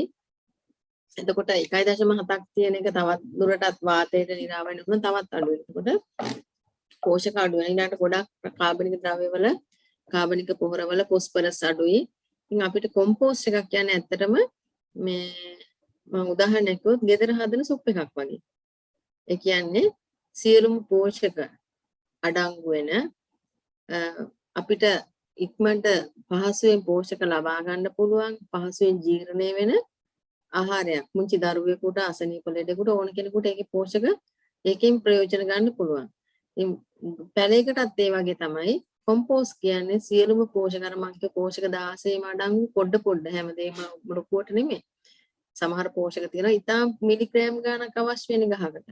එතකොට මේ පෝෂක සියල්ලම අඩංගු ඊළඟට පුංචි පැලයට වුණත් උරා ගන්න පුළුවන් තත්ත්වයටපත් වෙලා තියෙන අර වල් බීජ රෝගකාරක ඔක්කොම විනාශ කරලා ඒවා මර්ධනය කරලා තියෙන හොඳ නිෂ්පාදනයක්. අද හොඳ වෙළඳපොළකුත් තියෙනවා.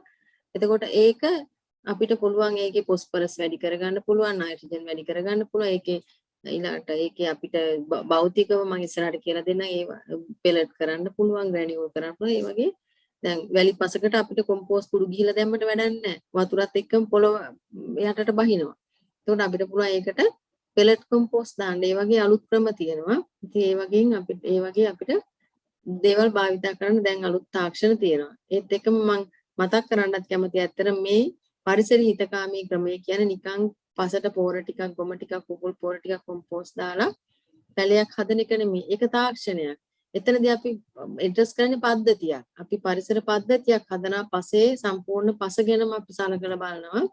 එතකොට ඒක තාක්ෂණයත් එක්ක කියන්නේ තාක්ෂණය අපේ පිට රටවල තියෙන තාක්ෂණ වෙන්න පුළුවන්. අපේ අලුත් තාක්ෂණය, අපේ දේශීය දැනුම, අපේ පැරණි දැනුම මේ හැම දෙයක්ම එකතු කරලා අපි හොයාගත්තු අලුත් දැනුම ඔය ඔක්කොම එකතු කරලා තමයි අපි දැන් මේ අලුත් පරිසර හිතකාමී ක්‍රමය යන්නේ. එතකොට තමයි අපිට අර ප්‍රිසිෂන් ඇග්‍රිකල්චර් එහෙම නැත්නම් අර උසස් නිෂ්පාදනයකට යන්න පුළුවන්. එහෙම නැතුව අර මේ උදැල්ලක් මේ කරේ තියාගත්තු මේ කෙඩෑරි වෙච්ච ගොවියෙක්ගේ කෘෂි කර්මාන්තයක් නෙමෙයි. ඇත්තටම අපි තරුණ පරපුරට උනන්දු කරවන්න ඕනේ. හොඳ මේ කියන්නේ අපි ඒකට යන්න හොඳ පිළිගත්තු රැකියාවක් විතර මොකද පිට රටක ගොවියෙක් කියන්නේ ඊටාම ධනවත් කෙනෙක් ධනවත් ශක්තිමත් ගොඩක් වැදගත් වෘත්තියක් ඒක. ඉතින් ඒකට අවශ්‍ය තාක්ෂණය තියෙනවා.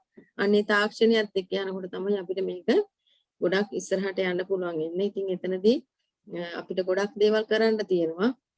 පොහොර හදන එක ඒත් එක්කම පොහොර වලට අවශ්‍ය භෝග වර්ග වගා කරන්න අවශ්‍යයි. ඒත් එක්කම විශේෂයෙන් පස දියුණු කරන්න සහ අපිට අස්වැන්න දෙන රනිල භෝග වගාව ඒත් එක්කම මේ මසුන් භාවිතේ පස ආරක්ෂා කිරීම ජීව පොහොර භාවිතය ඒ කියන්නේ මේ අපි පසට අපේ පසේ සුද්ධ ජීවීන් දැන් අයින් වෙලා ඉන්නේ මොකද පසට ගොඩක් කෘත්‍රිම යෙදුම් දානකොට ඒගොල්ලන්ට ඉන්න බැරි තත්ත්වයක් තියෙන ඒගොල්ලන්ට කන්න කාබනික ද්‍රව්‍ය නැහැ එතකොට අපි දැන් කරන්නේ අවශ්‍ය භෝගවල ඉන්න අර හොඳ පරිසර තත්ත්වවල වැඩෙන ශාක වලින් දැන් ඒක ගොඩක් දැන් උපස්තර විශේෂී භෝග විශේෂී අන්තික වෙරයිටි වලටත් විශේෂ දැන් වී වල නම් එක වෙරයිටි වලට ඉන්න ශුද්ධ ජීවිනුත් වෙනස් ඝනත්වය වෙනස් වර්ග වෙනස් එතකොට ඒගොල්ලෝ අපි ශුද්ධ මේ විද්‍යාගාර වලට අරගෙන ඒගොල්ලන්ව අයිසොලේට් කරලා කවුද කියලා බලලා ඒගොල්ලන්ව ඊට පස්සේ මල්ටිප්ලයි කරලා ආපහු ශේෂ්ත්‍රයට දානවා පොහොර විදිහට. ඒවට තමයි අපි ජෛව පොහොර කියන්නේ. ඊළඟ ජීවාංගුරු භාවිත. මේකත් ලෝකේ ගොඩාක් පිළිගත්තු ක්‍රමයක්. ඇත්තරම අපි ඉස්සර කාලේ පාවිච්චි කරපු දෙයක් දැන් මම දන්නවා අන්නසි වගාවට අපි පුංචි කාලේ අන්නසි වගා කරන අය වතු වල තියෙනවා මේ මොනවාද අලු ගෙවල්. අලු ගොඩවල් ගෙනල්ලා අහුරලා තියෙනවා. ඒගොල්ලෝ පොටෑසියම් වෙනුවට පාවිච්චි කළේ මේ අලු. මේ ඉතින් ඒ දැන් අද අන්නාසි වවන ප්‍රදේශවල ඇත්තටම ජලයේ දූෂණය වෙලා මොකද අන්නාසි ගහකින් චෝටි මුලා. එතකොට දාන පොහොර වලින් ඉතා සුළු ප්‍රමාණය උරාගන්නේ. දැන් මේ මාච් කරන්නෙත් නැහැනේ මේ නේද? ඔයා මේ පොල් මේවා නැති නිසා. එතකොට මේ පසෙන්ම තමයි මාච් එක දාන්නේ වසුන් කරන්නේ.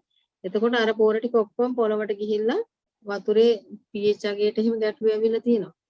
ඉතින් ඒත් එක්කම අපිට විශේෂයෙන්ම කෘමි පාලනයත් වැදගත් වෙනවා. එතනදී අපි මේ කොහොම නිස්සාරකේ තමයි ඊටාම සාර්ථක ඒත් එක්කම අපිට පුළුවන් 3G mixture 3G mixture කියන්නේ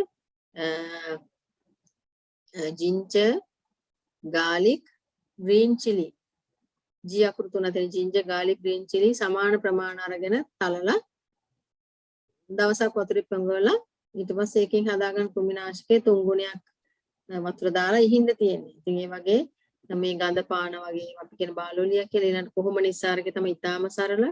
කොහොම නිස්සාරකේ හදන්නේ කොහොඹකට ග්‍රෑම් 50ක්. ඒ කියන්නේ අහුරක් අතට මිට මොලව ගන්න පුළුවන් ප්‍රමාණයක් අරගෙන ඒක තලනවා. අපිට දැන් කොහොඹට ගන්න පුළුවන් අතරම බෙහෙත් කඩවලින් ඒවා ඉතින් අර අපි දන්නේ අලුත්ද පරණද කියලා වෙන කරන්න දෙයක් නැහැනේ. දැන් කොහොඹට අහුරක් අරගෙන තලලා වතුර ලීටරයක් දාලා වතුර ලීටරයට ග්‍රෑම් 50යි වතුර ලීටරයක් දාලා දවස් දෙකක් පල් කරන්න පල් කරලා ඒක 1:5 විතර අනුපාතයට වතුරත් එක්ක කලවම් කරලා සබන් ටිකකුත් දාලා ඒ කියන්නේ සැර නැති සබන් වෙන්න ඕනේ සන්ලයිට් සැර නැති සන්ලයිට් ටිකකුත් කලවම් කරලා ඒක හවස් වරුවේ ශේෂ්ත්‍රයට හිඳ හොඳම කෘමිනාශකයක් ඊට ඒමත් නැත්නම් අපිට කොහොම තෙල් ගන්න පුළුවන් ඒක ටිකක් අමාරුයි කොහොම තෙල් ලොකු ඉෆෙක්ට් එකක් නැහැ ගඳ විතරයි තියෙන්නේ කොහොඹ තෙල් සාමාන්‍යයෙන් ලීටර් 10කට එහෙම නැත්නම් ලීටරේ වතුර ලීටරයකට කොහොඹ තෙල් මිලිලීටර් 10ක් විතර ඒ කියන්නේ මේ සෑන්දක් වගේ දාලා සබනුත් එක්ක හොඳට කලවම් කරලා ඒක අපිට හින්න පුළුවන්. ඉතින් අපිට ඊට අමතරව අපිට පුළුවන් ග්ලිසීරියා කොළ තලලා දවස් දෙකක් පල් කරලා වතුර ඒ කියන්නේ ඒක අපි ගන්න දැන් අක්කරයක් මම අක්කරයකට කිව්වොත් ඕගලන්ට වෙන් කරගන්න පුළුවන්. අක්කරයක් නම් ග්ලිසීරියා කොළ එහෙම නැත්නම් තව හොඳයි වතුපාලු පොඩි සිඤ්ඤමරක් කියලා තියෙනවා ඊළඟට කැප්පෙටියා ඊටාම හොඳයි මේ පාවට්ට ඒ වගේ කොළ අරගෙන හොඳට තලලා වාජනයකට දාලා ඒ කියන්නේ අක්කරයකට නම් අපිට කිලෝ 50ක් විතර ඕනේ කොළ උන්ට අක්කර භාගයට නම් කිලෝ 25ක් 30ක් වැඩි වුණාට කමක් නැහැ තලලා වාජනයකට දාලා ඒක අතින් තද කරන්න පොඩ්ඩක් තද කරලා ඒ මට්ටමට විතරක් වතුර දාලා පියනකින් හරි මුකකින් හරි වහලා දවස් දෙකක් පල් කරලා ඒ වතුර ටික හොඳට පොඩි කරලා අරගෙන ඒක පල් ගඳයි ගොඩක් මේ ඒක අරගෙන 1:5ක් වතුර දාලා හවස් වරුවේ හිඳ. එතකොට ඔය ගොයන් කහ වෙලා තියෙනවා නම් ඔයගොල්ලන්ගේ ප්‍රදේශවල ඒක හොඳ ප්‍රතිකාරයක්. හරි. එතකොට සබන් භූමි තෙල් මිශ්‍රණයත් අපිට පුළුවන් ඔය මේ ත්‍රිප්ස්ලාට මේ කුඩා සත්තුන්ට ඒත් එක්කම මේ පිටි මකුණට වගේ දාන්න පුළුවන්. එහෙම නැත්නම් පිටි මකුණට පුළුවන් ගස් අපි දැන් ඔය අමු කොළ జాති එහෙම දැන් මේ ගස් ලැබු ගහක පිටි මකුණ ඉන්නවනම් කොළ ටිකක් අමු කොළ ටිකක් එක්ක අරගෙන රොඩු ටිකක් මේ මුලට නැතුව පොඩ්ඩක් පැත්තකින් ගහේ අර උඩ කොළ වලට දුම් වදින්න ගින්දර මේ දුම් අල්ලන්න. ගින්දර කියන්නේ ගිනි දැල්ල පිට වෙන්න නෙමෙයි දුම් වදින විදියට ගින්දර දාන්න. එතකොට ඒ දුමට සතාන ඊට අමතරව තදින් වතුර පාරින්ද ඒකට පුළුවන් නම් විනාකිරි ස්වල්පයක්. මොකද අපිට විනාකිරි වල කන්සන්ට්‍රේෂන් එක හිතා ගන්න අමාරුයි. එක එක වෙනස්. ඒ නිසා අපිට තේරෙනවා පොඩ්ඩක් යන්තම් විනාකිරි වල රහින්න වතුර වැඩිපුර දාලා ඒක හින්ද එතකොට ඒ සතා එතනින් අයින් වෙලා යනවා. හරි. ඊළඟට ඔයගොල්ලන්ගේ පරිසරයේ මම හිතන්නේ ඔයගොල්ලෝ දකින්න ඇති ඉස්සෙල්ලා මේ ශේෂ්ත්‍රයේ තියෙන මේ පොල්ලෙලි. තැන් වල මේවා හිටවල තියෙන කුරුල්ලන්ට ඇවිල්ලා ඉතින් අපි දවල්ට අපි ඔෆිස් එකට ගේන කෑම එකෙන් බච්චුට්ටක් ගෙනහිලා මේ පොල්ලෙලි වල තියෙනවා. එතකොට ඒගොල්ලෝ හුරු වෙනවා. විශේෂයෙන්ම දෙමලිච්ච සහ මයිනෝ හුරු වෙනවා. ඊට පස්සේ ඒගොල්ලෝ තමයි අපි පෙස් කන්ට්‍රෝලින් වල ප්‍රධාන දායකත්වයේ දරන්නේ. ඉතින් මේගොල්ලෝ අපිට ගොඩාක් ප්‍රයෝජනවත්. ඊට අමතරව මේ ලේඩි බර්ඩ් ඉතාම හොඳින් මේ බස්ලා පුංචි සත්තුන් ආහාරයට ගන්නවා. මේගොල්ලෝ අපිට හිතකර කට්ටිය ඊළඟට ඩ්‍රැගන් ෆ්ලයි එහෙම නැත්නම් අපි කියන්නේ මේ බත්පූරා මේ වගේ සත්තු ගොඩාක් අපිට ප්‍රයෝජනවත් වෙනවා මේ කෘමි පාලනය සඳහා.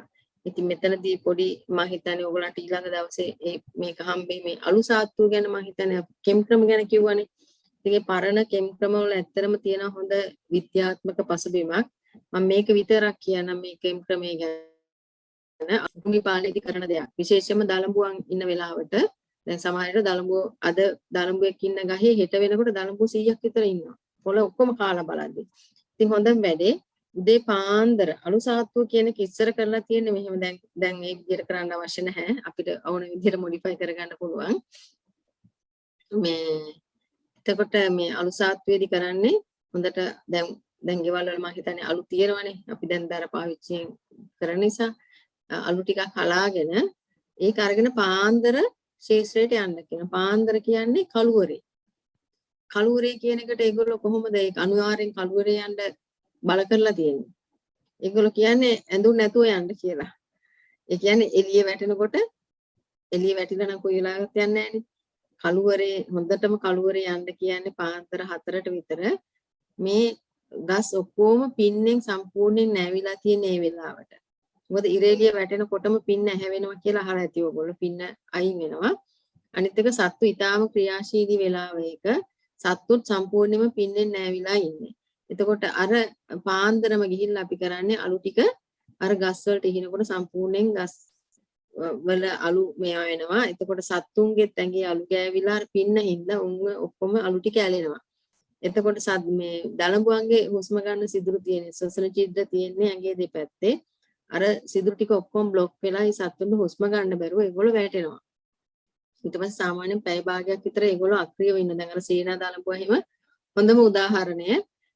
ඊට පස්සේ අලු ටික ගහලා අපි ආපහු ගෙදර ඇවිල්ලා පාන්දර 5:08 විතර කිරිබත් ගුලි එහෙම නැත්නම් බත් ගුලි හදලා වාදනයකට දාලා ඒකට ගහන පුච්චපු පොල් කෑල්ලා. පුච්චපු පොල් හරිය සුවඳයි. සාමාන්‍යයෙන් කුරුල්ලෝ නැගිටින්නේ පාන්දර 5ට විතර. අර කුරුල්ලෝ ඒ සුවඳට ඇදිලා එනවා. එතකොට අපි කරන්නේ ශේෂ්ත්‍රයට ගිහිල්ලා මේ පොල්ලෙලි අර සුමට පැත උඩට තියෙන පොල්ලෙලි මතු පිටින් අර බත් ගුලියක් තියෙනවා.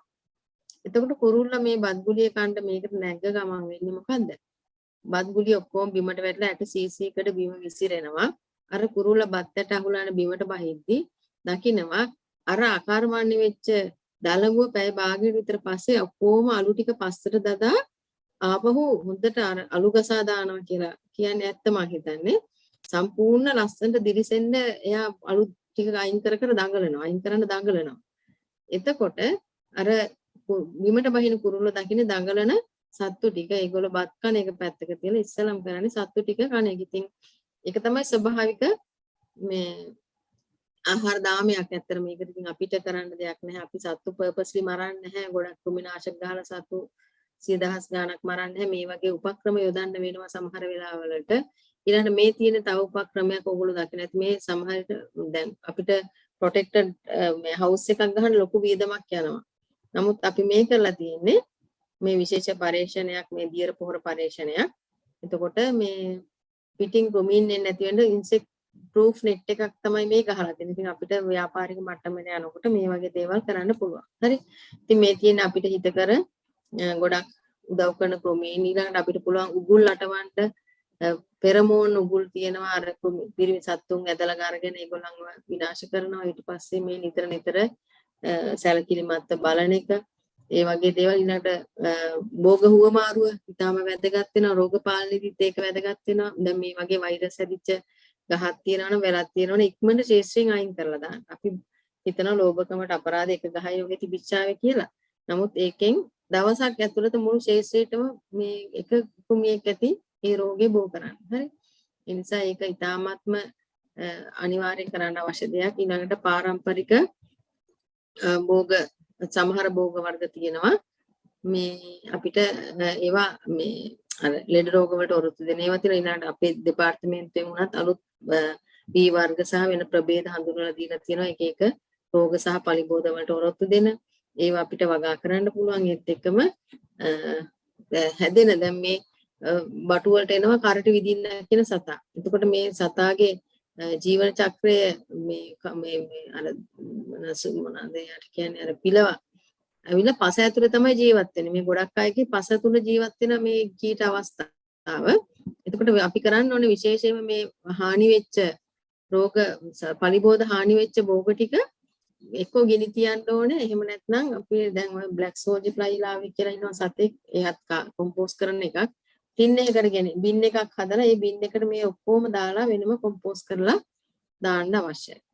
ඊළඟට මේ රෝග පරිබෝධ පාලනයේදී අපිට පාවිච්චි කරන්න පුළුවන් ද්‍රව්‍ය ශාක සාර වර්ග ලුණු වතුර පාවිච්චි කරන්න පුළුවන් අලුහුණු එහෙම නැත්නම් khනිජ සිලිකා වගේ දේවල් එහෙම නැත්නම් අපිට පුළුවන් සල්ෆර් කුඩු පාවිච්චි කරන්න පුළුවන් ස්වභාවික තෙල් වර්ග පාවිච්චි කරන්න පුළුවන් දැන් ෆිෂ් ටොනික් ඒ වගේ අපි හදාගන්න දියර වර්ග පාවිච්චි කරන්න පුළුවන් සහ පරිබෝධ අපි කියන පරපෝෂිතයින් අපිට පුළුවන් සමහර දිලීර වර්ග ඉන්නවා අර කීටයෝ ආහාර මත මේ හැදිලා ඒවා උන්ව විනාශ කරනවා හර්සිටෙල්ලා ඒ වගේ සමහර විලෝපිකේ ඉන්න අන්න ඒ වගේම පාවිච්චි කරන්න පුළුවන් ඊට පස්සේ මෘදු සබන් වර්ග සැරාඩෝ සර්ෆ් එක්සෙල් වගේම නැතුව ඉතින් මේ වගේ ගොඩක් දේවල් තියෙන ඇත්තටම අපිට පාන දැන් හොඳම උදාහරණය තමයි මේ උගුල් භෞතික ක්‍රමවලදී උගුල් දැන් අපි දන්නවා මේ ගොළු බෙල්ල හංගොළු කියන ගොඩක් ලොකු ප්‍රශ්නයනේ ඕගොල්ලන්ට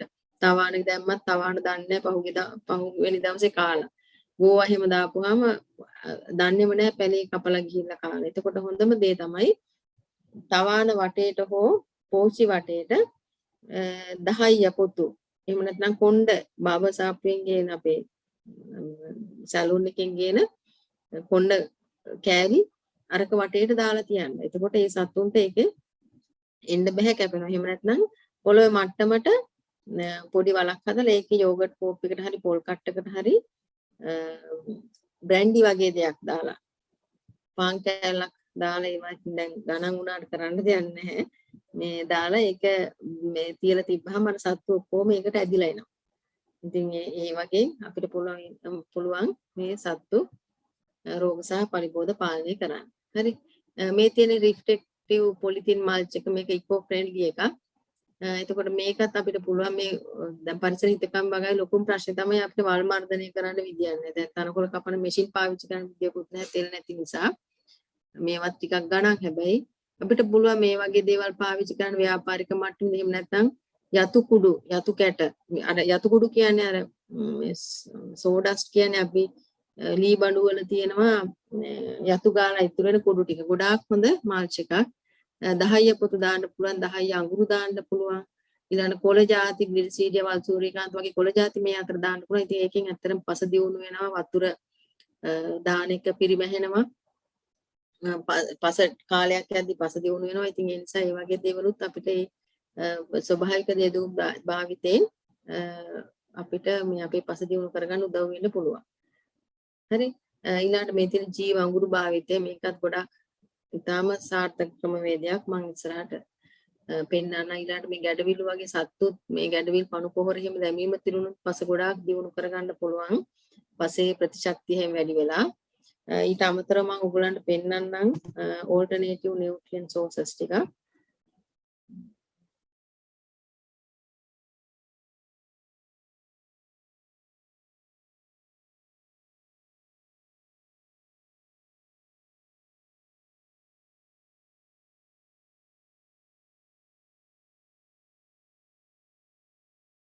මේ අතරේ මොන හරි සාකච්ඡාවක් තියෙන ගැටලු එහෙම තියෙනවා නම් පොඩ්ඩක් කතා කරමුද? ඔව් හොඳයි. මේ ඔව් මිස් ප්‍රියංගා අපි මේ අපි විවෘත කරමු මේ දේශනය. මේ අතරෙම ගැටලු තියෙන කෙනෙක්ට ඒවා පිළිබඳවත් ප්‍රශ්න අහන්න පුළුවන්.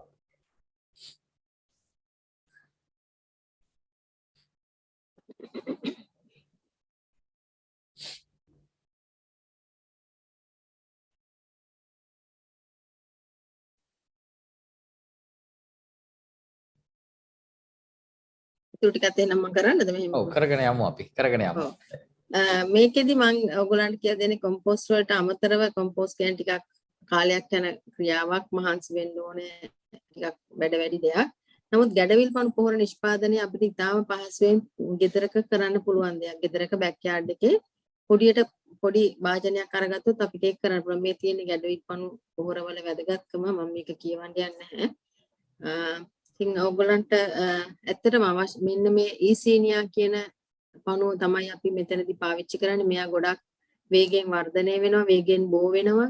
ඒත් එක මෙයාගේ ශරීරය වගේ 20 ගුණයක් විතර ආහාර ගන්නවා සහ top to bottom feeder කෙනෙක්. ඒ කියන්නේ මතු පිට ඉඳලා පල්ලෙහාට තමයි යා කාගෙන යන්නේ. එතකොට අපිට පොහොර හැදෙන එක ඉක්මනට හැදෙන්න පුළුවන්. මොකද මේ පණුව ඉන්නවා සමහර පොළවේ හොරිසොන්ට් ඒ කියන්නේ පොළව තුල එහාට මෙහාට ගමන් කරන අය ඉන්නවා හරහට සමහර පොළව යටට වෙලා ඉන්න අය ඉන්නවා සමහර පොළව යට ඉඳලා උඩට මතුවෙලා ආපහු යන එහෙමයි ඉන්නවා නමුත් මේ විශේෂය අපිට විශේෂයෙන්ම මේ කොම්පෝස්ට් නිෂ්පාදනයේදී වැදගත් වෙනවා. ඉතින් එතනදී අපිට පුළුවන් පුංචි බකට් එකක් බැරල් භාගයක් එහෙම නැත්නම් ලින් කැටයක් වගේ එකක් පාවිච්චි කරන්න පුළුවන්. එහෙම නැත්නම් මේ වගේ යෙදවුම් ඊට පස්සේ දැන් ඉන්දියාවේ නම් ගොඩක් වෙලාවට බිම ස්වභාවික බිමේ කොම්පෝස්ට් හදන හැබැයි ඒගොල්ලෝ පොඩි වහලයක් පාවිච්චි කරනවා. ඊළඟට දැන් මේ AC කරපු හොඳ sophisticated කියන්නේ හොඳ පරිසර තත්ත්ව තියෙන තැනකත් හදන්න පුළුවන්. ඒත් එක්කම ටැංකි වගේ භාවිතා කළ මහා පරිමාණයෙන් දැන් අද උදේත් කොළඹ ඉඳලා එක්කෙන මහත්තයෙක් ඇවිල්ලා පණුව අරන් ගියා. ඉතින් ඕන ප්‍රමාණයකට ගන්න පුළුවන්. ඉතින් ඒකට අවශ්‍ය වෙන්නේ එවන සහිත ස්ථානයක් ඊළඟ විශේෂයෙන් වැස්සෙන් අවුවෙන් අපිට මේක ආරක්ෂා කරන්න ඕනේ. ඊළඟට තනකොළ අපි වතු සුද්ධ කරන තනකොළ වේදිච්ච කොස්කොළ දේල් කොළ ඒ වගේ ඒවා ඊළඟට ග්ලිරිසීඩියා වල් සූර්යකාන්ත ඔය තියෙන වටපිට තියෙන කොළ වර්ග ඕන එකක් ගන්න පුළුවන්. ඊළඟ විශේෂයෙන් කැඹලිකල කෙසෙල් කඳන් එහෙම තියෙනවා නම් ගොඩක් හොඳයි. ඒත් එකම එළවලු පළතුරු අපද්‍රව්‍යත් මේකට ගන්න පුළුවන්. ඉතින් මේකෙදි කරන්නේ මම හිතන්නේ මේ තාක්ෂණ දෙන එක මම හිතන්නේ කතා කරන්න කිව්වොත් ගොඩාක් වෙලා යනවා. ඉතින් මේ දේවල් දාලා අමුගුම දාලා පණුව ටික කරපුවාම ඔයගොල්ලන්ට මාසෙකින් අර මුලින් පෙන්නපු ගුණාත්මයන් තියෙන ඊටාම මේක කියන්නේ ලෝකයේ විශිෂ්ටතම පොහොරක් කියලා. එතකොට මේ පොහොර හදා ගන්න පුළුවන් මාසයක් ඇතුළත ඔයගොල්ලන්ට මේ ඊටාම සාර්ථක ක්‍රමවේදයක් අමුගම හොයාගන්න පුළුවන්. හරි. එතනදී අපිට විශේෂයෙන්ම මේ කොළ ටික එකතු කරලා පොඩ්ඩක් තෙමලා වහලා තියලා තියන්න ඕනේ පොඩ්ඩක් හේවෙන්න මැලවෙන්න. මොකද පණුවට අමුවෙන්ම දැම්මොත් විස වෙන්න පුළුවන්. පණුවගේ හැම ඊටාම තුනේ බොහොම සියුම් හැමක් තියෙන්නේ. එතකොට දැන් අපි ඔය ගන්න කොළ ಜಾති ග්ලිරිසීඩියා එහෙම අපි පෙස්ට් රිපෙලන්ට් එකක් විදිහට පාවිච්චි කරනවා. එතකොට එයාගේ හැමට හානි වෙන්න පුළුවන්. ඒ නිසා අපි ඒක බාගෙට මැලවිලාට පස්සේ තමයි මේ තත්ත්වයට ආවට පස්සේ තමයි අපි ගොඩ හදන්න මේ කොම්පෝස්ට් එකට දාන්නේ. එතකොට යටට අර ටැංකිය හදලා ටැංකිය අඩිය වතුර බහින්න පොඩි සිදුරක් අවශ්‍යයි. ඊට පස්සේ සාමාන්‍යයෙන් අඩි 2ක් විතර මේ බාගෙට දිරපු අමුද්‍රව්‍ය ටික දාලා ඊට උඩින් අඩියක් වුණත් කමන්නේ Tamanට තියෙන ප්‍රමාණය අමුගොම දාලා අපිට පණුව එකතු කරන්න පුළුවන්. ඉතින් පණුව මාකන්දරේ අපේ ආයතනයෙන් ඔයගොල්ලන්ට ඕන කෙනෙකුට දෙන්න පුළුවන් පොඩි ප්‍රමාණයක් ඒක මල්ටිප්ලයි කරලා හදා ගන්න පුළුවන්. ඇත්තටම උදාහරණ තියෙනවා මම ඇත්තටම අපේ ආයතනයේ තිබුණේ ඒ දවස්වල පණුව මම ගෙදරින් ගෙනාපු පණුව පොඩි shopping එකකට ගෙනල්ලා දීලා මේ වන විට මහා පරිමාණ කොම්පෝස්ට් නිෂ්පාදකයෝ වෙලා ඉන්නවා. මේ සාමාන්‍ය මාසෙකට ටොන් 3ක් 6ක් අතර ප්‍රමාණයක් ඒගොල්ලෝ කොම්පෝස්ට් නිෂ්පාදනය කරනවා. අනිත් එක මේකේ වැදගත්කමත් මම කියවනේ මේක ලෝකයේ විශිෂ්ටතම පොර කියන්නේ මේකේ පෝෂණය තියෙනවා, කෘමිනාශක ගුණය තියෙනවා, අර growth hormones වගේ දේවල් තියෙනවා, රෝග පාලන ගුණය තියෙනවා. ඊළඟට මේකේ මයික්‍රෝබ්ස්ලා ඉන්නවා. ඉතින් ගොඩක් දේවල් තියෙන ප්‍රයෝජන. ඉතින් අර සාමාන්‍ය කොම්පෝස්ට් එක රුපියල් 30ක් 40ක් වෙනකොට අර කොම්පෝස්ට් එක රුපියල් 100ට වැඩි කිලෝ එක. ඉතින් ඒ නිසා ඔයගොල්ලන්ට හොඳ ව්‍යාපාරයක් විදියට මේක ආරම්භ කරන්න පුළුවන්. ඇත්තටම අද කොම්පෝස්ට් නිෂ්පාදකයෝ, පොහොර නිෂ්පාදකයෝ අවශ්‍යයි අපිට මේ පරිසර හිතකාමී කෘෂි කර්මාන්තේ ප්‍රචලිත කරන්න. මොකද යෙදවුම් නැත්නම් අපිට මේක ව්‍යාප්ත කරන්න බැහැනේ. ඉතින් ඒ නිසා මම හිතන්නේ ඔයගොල්ලන්ට හොඳ අවස්ථාවක් ව්‍යාපාරික මට්ටමේ හොඳ මොකද අපි විශ්වවිද්‍යාලයේ ඉගෙනුවොත් මම හිතන්නේ ගොඩක් වෙලාවට මේ අපි ඔන්ටර්ප්‍රීනර්ෂිප් එක කියන එක අපි සොයන් රැකියාවල් වලින් දියුණු වෙන්න පුළුවන් නම් රටක් දියුණු කරගන්න පුළුවන් තමනුත් දියුණු වෙනවා.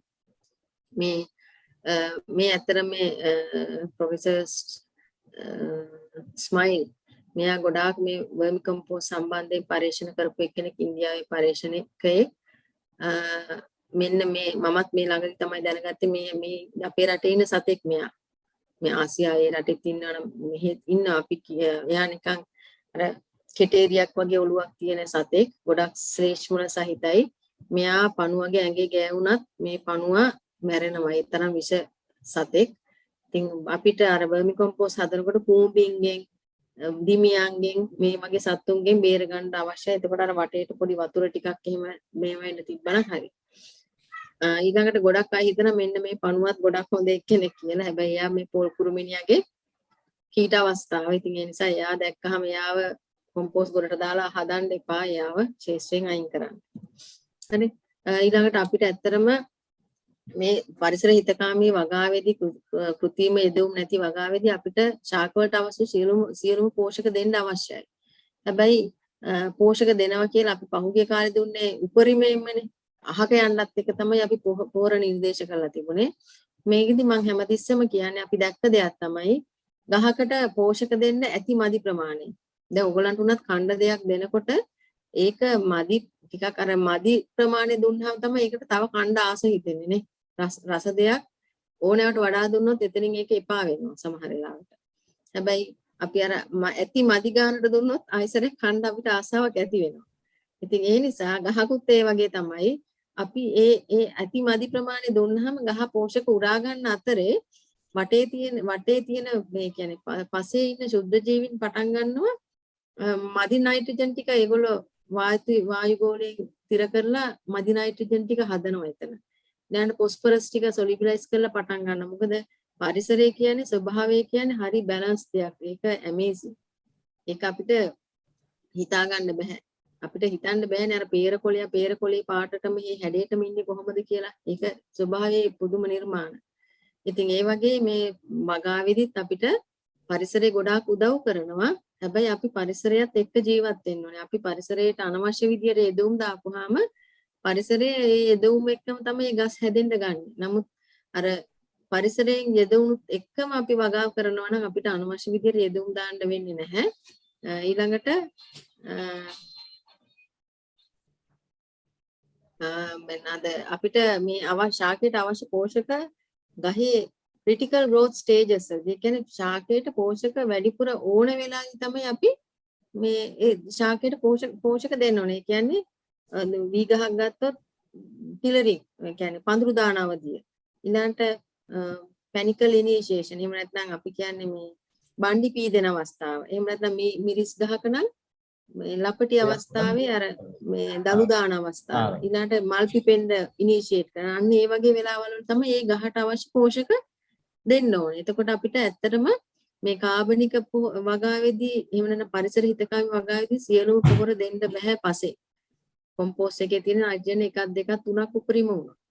හැබැයි දැන් වෙන රටවල නම් තියෙනවා නයිට්‍රජන් 10 14 ඒ වගේ තියෙන පොහොර වගේ තියෙන අපේ රටේ ඒ වගේ පොහොර තාම අපි හදන්න අපිට තාක්ෂණය අඩුයි. දැන් අපි ඒ තාක්ෂණය දියුණු කරන්න උත්සාහ කරනවා.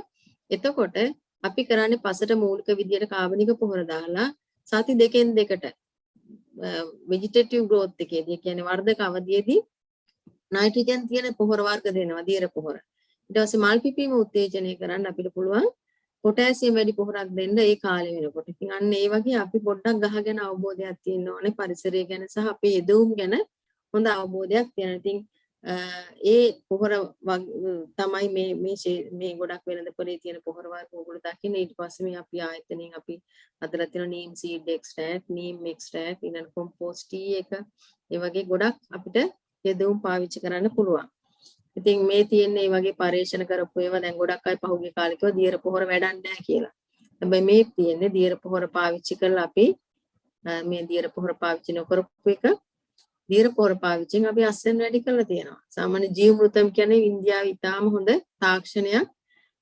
ඉතින් මේක අපිට ඉතාම සරලව හදාගන්න පුළුවන් දෙයක්. ඊළඟට පංචගාවය ඒක නම් අපිට අමාරු මොකද අපිට ගොඩක් ගව සම්පත නැහැ. ගවයාගේ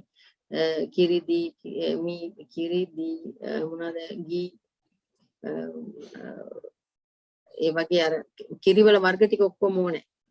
මේ පස්ගෝරස කියන්නේ අන්න ඒ වර්ග ටික ඔක්කොම නමුත් ඒක අපිට අමාරු. නමුත් මේ ජීවෘත කියන එක ඊළඟ කොම්පෝස්ට් ටී එක මේක අපිට හදාගන්න සරල ක්‍රම වර්ග. ඉතින් ඒකෙදී සුදුසු අමුද්‍රව්‍ය විතරක් භාවිතා කරන්න අවශ්‍යයි. නිසා නිවැරදි තාක්ෂණي භාවිතා කරන්න ඕන. මොකද ඕගොල්ලෝ පහුගිය දවස්වල දැක්කා අර නොමිලේ දීපුව පොලේ ගැහුව අපේ දියර පොහොර හොඳ නෑ ගඳයි. අපේ නෙමෙයි මම අපේ මිනිස්සු හදපුවා අපේ ලංකාවේ හදපුවා. ඉතින් සමහරු හරියට හදපුලා නැහැ. ඇත්තටම ගඳයි. හරියට දි รา පත් වෙලා නැහැ. සමහරු දාලා තියෙන අමුද්‍රව්‍ය වෙනස් ඒවා. සමහරු බාගට දි รา පත් වුණාට පස්සේ ඒක පාවිච්චි කරලා කොම්පෝස්ට් එකෙත් එහෙමයි.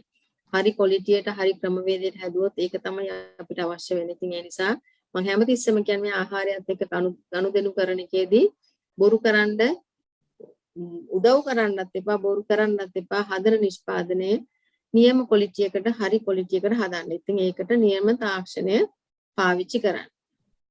හරි බොහොම එතකොට මේ දේශීය ජීවමෘත මම මේ ප්‍රසන්ටේෂන් එක ඕනනම් ඔයගොල්ලන්ට එවන්නම්. මේ අවශ්‍ය දේවල් අක්කර භාගයකට ඉතින් මේ ටික අරගෙන අපිට තියෙන්නේ මේ කලවම් කරලා මේ අපේ ශේෂ්ත්‍රයට පාවිච්චි කරන්න. ඉතින් මේකෙදි කියලා තියෙනවා අර විනාඩි 10ක් 15ක් දකුණු අත එක පැත්තකට විතරක් කරකවන්න කියලා. ඔයගොල්ලෝ දැකලා ඔයගොල්ලෝ මන් දන්නේ කිරි හොද්ද හදපු අයත් ඇති නැති අයත් ඇති. කිරි හොද්දක් හදනකොට එක පැත්තටම නේද අපි කලවම් කරන්නේ. හැඳි ගන්න. ඔක අනිත් පැත්තට හැඳි ගාලා බලන්න අදාරි ගිහිල්ලා සම්පූර්ණ අර ටෙක්ස්චර් එක අයින් වෙනවා. කැටි කැටි හැදිලා අර ක්‍රීම් ගතිය ඔක්කොම නැති වෙලා අවුල් වෙලා යනවා. අන්තිමට වතුර යටට බේරෙනවා උඩට අර කිරි පොල් කිරි ටික මින් කැටි ගහිලා එනවා. මේකත් ඇත්තට මේක බයෝඩයිනමික් ප්‍රොඩක්ට් එකක්. මේක ඉතා වේගයෙන් මේකේ අර විශ්ව ශක්තියක් ගන්න ක්‍රමයක් මෙතන තියෙනවා. ඊට වඩා එච්චර හිතන්න අවශ්‍ය නැහැ. මේක එක පැත්තට හොඳට වේගයෙන් සුදියක් හැදෙන්න කරකවන්න. දවසට 3 සැරයක් විතර උදේ දවල් හැන්දෑවේ. මේක විකුණන්න හදන එකක් නෙමෙයි. මේක ඕනෑම ගොවි ශේෂ්ත්‍රයක Tamanට හදාගෙන භාවිතා කරන්න පුළුවන් දෙයක් අසල්වැසියන්ට දෙන්න පුළුවන්. විකුණන්න හදනව වෙනම තියෙනවා. මේ සාරවත් පස්මිට ගන්න ඇත්තටම මෙතන ඉන්න ශුද්ධ ජීවීන් ටික මේ ද්‍රාවණේ මේ ගුණ කරගන්න. ඒගොල්ලන්ට ශුද්ධ ජීවීන්ට අවශ්‍ය කෑම තමයි මේ තියෙන්නේ. හකුරු, රනිල බීජ, ඒ වගේ දේවල් සහ පෝෂණය වැඩි කරන්න තමයි ගව මුත්‍රා සහ ගොම තියෙන්නේ. ඉතින් මේක ඇත්තටම ශුද්ධ ජීවී ද්‍රාවණයක්. බොහොම හොඳයි. පස අලුත් කියන්නේ අර දි รา පත් වෙච්ච නෙමෙයි නිකන් අර හානිදායක තත්ත්වයට පත් වෙච්ච පස දියුණු කරගන්න හොඳ රීජුවනයිල් කියන්නේ නැවත යථා තත්ත්වයට පත් කරගන්න පුළුවන් දියරයක්. මේකට වතුර දාන්න නැතුව අපිට පුළුවන් මේක ඝන ජීවමෘතම හදාගන්න. ඉන්ටර්නෙට් එක ඕලන්න ගිහින් ජීවමෘතම් කියලා ගහුවොත් ඒ තොරතුරු තියෙනවා. හරි තාක්ෂණය හොයාගන්න එක එක හැමෝම දාලා ඒවා මේ රිෆර් කරන්න එපා. එතකොට ගොම විතරක් දාලා අපිට ඝන ජීවමෘත හදලා මේවා ගුලි වගේ හදලා අපේ ශේෂ්ත්‍රයට විසි කරලා තියන්න පුළුවන්. මේ මොනවාද මේ ඒක මේ අපේ පසේ සුද්ධ ජීවීන් ගණත්වය වැඩි කරන්න. ඊළඟ මේ තියෙන ඉතාම සරල දියර පොහොනක් හදාගන්න මේක මම ඉස්සෙල්ලත් කිව්වා. ඔය පොළ පාට නැහැ කියලා කෑ ගහන ගොවින්ට හරි ලේසි මේක. ග්ලිරිසීඩියා වල් සූර්යකාන්ත ග්ලිරිසීඩියා ගන්නේ නයිට්‍රජන් අවශ්‍යතාවට, වල් සූර්යකාන්ත ගන්නේ පොටෑසියම් පෝෂණ අවස්ථාවට. එතකොට ඒක මොනවාද පිංගෙන්න දාලා මේ අපිට පුළුවන් දවස් දෙකකින් පස්සේ පෙරලා වතුර දාලා හින්න මේක හවස් වරුවේ හින්න. ඊළඟට මේ අපේ අන්නාසි වගාවේ දැන් ඔයගොල්ලන්ට අපේ ආයතනට આવත් ඉතාම ලස්සන කාබනික අන්නාසි වගාවක් දකින්න පුළුවන්. අපි දැන් අවුරුදු ගාණක් තිස්සේ පැකේජ් එක හැදුවේ ඇත්තටම. ඉතින් ඇත්තටම මම හිතන්නේ අර බෑ කියන දේවල් නැහැ. අපිට කරන්න පුළුවන් මහන්සි වෙන්න ඕනේ. තාක්ෂණයේ ප්‍රයෝජනට ගන්න ඕනේ. ඊළඟට මේ පහුගිය කාලේ ඉතාම භයානක මාතෘකාවක් වෙච්ච මාළු නිස්සාරක එහෙම නැත්නම් අපි කියන්නේ පිස්ටොනික් කියලා. මේක හරිම ලේසි. අක්කරයක් තියෙන ගොවියෙකුට ඇත්තටම මාළුවෝ කිලෝ 2ක් 3ක් තිබුණා නම් අවශ්‍ය පොර ටික හදාගන්න පුළුවන්. මේකෙදි ඇත්තටම අවශ්‍ය වෙන්නේ බඳුනක් හෝ කුඩා බැරලයක්. ඉවත දාන මාළු අපද්‍රව්‍ය කිලෝ 1ක් ගන්නවා නම් අපිට අවශ්‍යයි සක්කර හකුරු හෝ දුඹුරු සීනි කිලෝ 1ක්. ඉතින් මේක දැන් මේ දවස්වල ලොකු ප්‍රශ්නයක් සීනි කිලෝ 1ක් ගන්න අමාරුයි පොර හදන්න. අපි පහුගිය දවස්වල පරීක්ෂණයක් කළා මේ සීනි වෙනුවට කොටසක් දැන් වැලවරක ඕන තරම් ගස්වල විනාශ වෙලා යනවා. ඒ වගේ දෙයක් අරගෙන පාවිච්චි කරන. ඉතින් ඒක ඉතාම සාර්ථකයි. අපිට පුළුවන් ඒ වගේ පැණි රස ඇඹුල් නැති දෙයක් වෙන්න ඕනේ. මොකද මේකේ pH අගේ අඩු වෙනවා අඹ එහෙම දැම්මොත්. අඹ දැන් මේ දවස්වල ඕන තරම් තියෙනවා. හැබැයි අඹ දාන්න බෑ. අඹ වලින් pH අගේ කියන්නේ ඇසිඩ් ගතියක් එනවා. අපිට පුළුවන් මේකට මොනවාද සීනි කෙසෙල් හෝ වැල වරක කියන දෙක පාවිච්චි කරන්න සහ ජලය පොඩි ප්‍රමාණයක් ඕලන් කරන්න තියෙන මාළු ටික අරගෙන පොඩියට කෑලි කපලා හරි චොප් කරලා හරි වාදනයකට දාලා මාළු ලේ ටිකක් පුළුවන් නම් මාළු කඩෙන්න ඉල්ල ගන්න ඒ ටිකක් දාලා ඊට පස්සේ මේක පෙඟෙන්න විතරක් මේ මාළු ටික පෙඟෙන්න විතරයි වතුර දාන්නේ දාලා සීනි මේ කියපු ගත්තු ප්‍රමාණයෙන් භාගයයි අපිට දැන් අවශ්‍ය වෙන්නේ සීනි මාධ්‍ය භාගයක්. ඒ කියන්නේ සීනි කිලෝ එක අපි මාළු කිලෝ එකක් ගත්තා නම් සීනි ග්‍රෑම් 500ක් දාලා හොඳට වහලා හෙවන තැනක පැත්තක තියලා තියෙන සති දෙකක්. හරි. ඊට පස්සේ ආපහු සති දෙකකට පස්සේ ඇරලා ඉතුරු සීනි ග්‍රෑම් 500 දාලා මම මේ කියන්නේ කිලෝ එකක් නම් ඉතුරු සීනි ග්‍රෑම් 500 දාලා හොඳට කලවම් කරලා ආයෙ සති දෙකක් වහලා තියන්න. ඊට පස්සේ ඕගොල්ලන්ට මේක දියර පොහොරක් විදියට පාවිච්චි කරන්න පුළුවන් ෆිෂ් ටොනික් එක. සාමාන්‍යයෙන් මේක අපිට පුළුවන් තවානකට මේ මොනවාද වී වගාවේ තවානකට දාන්න පුළුවන් දවස් 10න් විතර. එහෙම නැත්නම් ඕනෑම පැල තවානකට දවස් 10න් විතර දාන්න පුළුවන්. වතුර ලීටරයට මාළු දීරේ ෆිෂ් ටොනික් එක මිලිලීටර් 10 එහෙම නැත්නම් 5යි එහෙම නැත්නම් තේ හැන්දක්. තවන් වලට පුංචි පැල වලට ලොකු පැල වලට සති දෙකෙන් දෙකට බිම හිටෙව්වට පස්සේ වී වගාවටත් එහෙමයි. ලීටරයට මේස හැන්දක් හෝ මේස හැඳි දෙකයි. කියන්නේ මිලිලීටර් 10ක් හෝ 20ක්. හරි ඒක තමයි අපිට දාන්න ඕනේ. හැම තිස්සෙම මතක තියාගන්න මේ ස්වභාවික දුම් දාන්නේ හැන්දෑව වරුවේ හවස 3න් පස්සේ. ඊළඟ කොම්පෝස්ට් ටී එක මම ඔයගොල්ලන්ට බෙදා ගන්න මේකේ සොෆ්ට් කොපි එක එවන්නම් ෆිෂ් කොම්පෝස්ට් ටී එකේ ලීෆ්ලට් එකේ. ඒකෙදි තියෙන්නේ හොඳට හැදිච්ච හොඳ කොම්පෝස්ට් මේකෙදි කියන්නේ විශේෂයෙන්ම අපි නාගරික කොම්පෝස්ට් මේකෙදි පාවිච්චි කරන්න එපා කියනවා. හොඳ මැචුවර් කොම්පෝස්ට් එකක් අරගෙන භාජනයකට දාලා අපි ගන්න 1:5 අනුපාතයට කොම්පෝස්ට් එකයි නම් වතුර 5ක් අනුපාතයට ගන්නෙ. ඊට පස්සේ ඒකට අපිට අවශ්‍යයි සක්කර. දැන් මේකෙන් කොම්පෝස්ට් අක්කරයකට නම් අවශ්‍යයි කිලෝ 12ක් විතර. 12ක් හෝ 15ක්. එතකොට අපිට අවශ්‍යයි සක්කර හෝ දුමුරු සීනි කිලෝ එකක්. ඒකත් අර ශුද්ධ ජීවීන්ගේ මාධ්‍යයට මෙතෙන්ටත් අපිට වැල වරකා කෙසෙල් අන්නස්සි වගේ වත් ඒකට දාන්න පුළුවන්. ඊට පස්සේ මේ කොම්පෝස්ට් ටික බෑග් එකකට දාලා ගැට ගහලා ඉල්ලනවා භාජනේ. වතුරට සක්කර හකුරු ටික දානවා.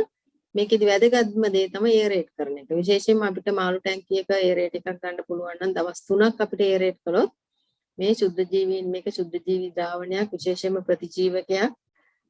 එතකොට දවස් 3න් අපිට මේක මේ පොහොරක් විදියට පාවිච්චි කරන්න පුළුවන්. 1:3 අනුපාතයට වතුර දාලා. එහෙම නැත්නම් අපිට පුළුවන් අතින් මේ වගේ විදියකට ඇටුමක් හදලා මේක උදේ හවස සාමාන්‍ය හොඳට බුබුලු වෙන්න වාතනය කරලා දවස් 5ක් හෝ 7ක් අපි වාතනය කරන ප්‍රමාණය අනුව තමයි මේක හැදෙන්නේ. ඇත්තටම මේක ගඳ නැහැ. එතකොට වාතනය කරලා අපිට මේක පාවිච්චි කරන්න පුළුවන්. ඉතින් මේකේ පොටෑසියම් එකතු කරගන්න අපිට පුළුවන් මේ වල් සූර්යකාන්ත කොළ තලලා අර මම මුලින් කිව්ව විදියට ද්‍රාවණය හදලා පාවිච්චි කරන්න.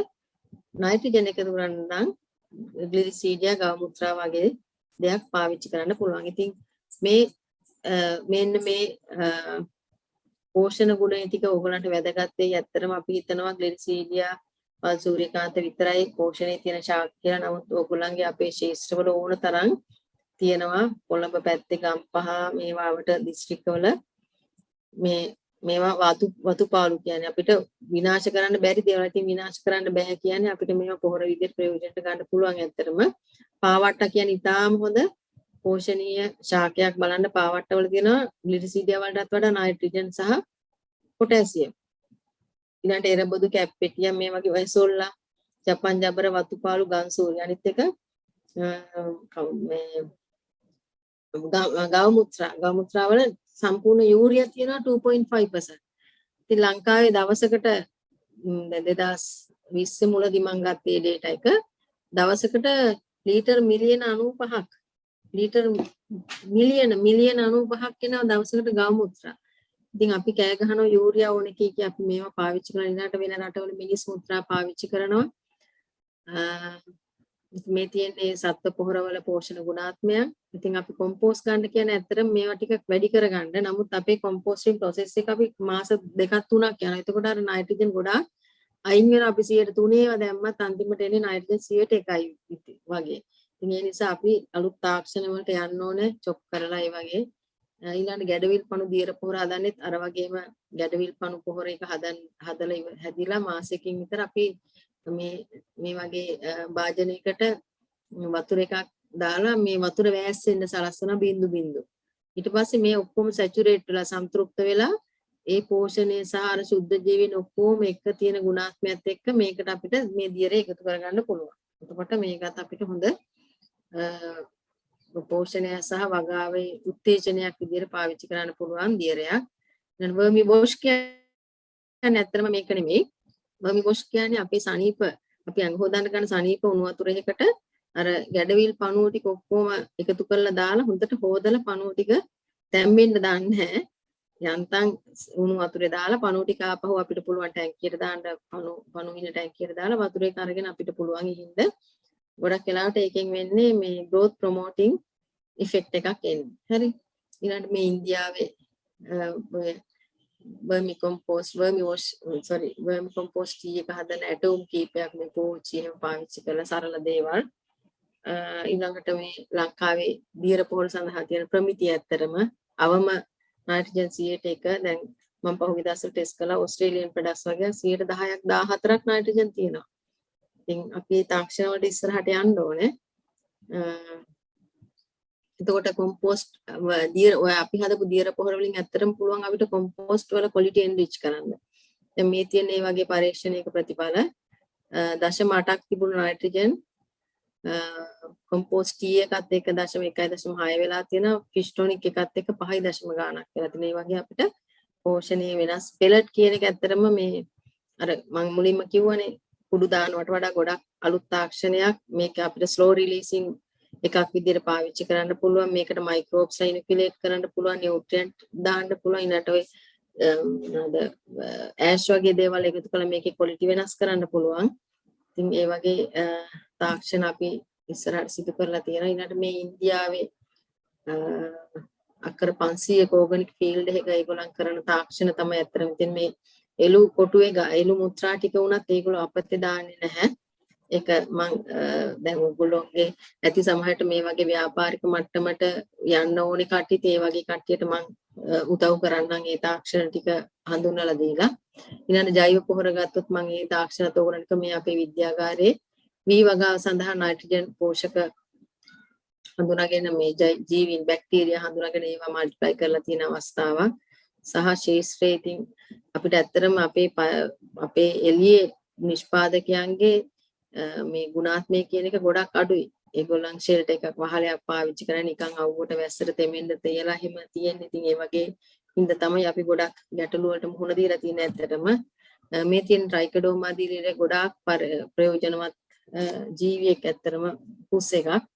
අපිට මේකත් පාවිච්චි කරන්න පුළුවන් මේ ජෛව පොහොර භාවිතයෙන් ඇත්තටම මේ සුවඳල් වී වගාවේ අස්සන්න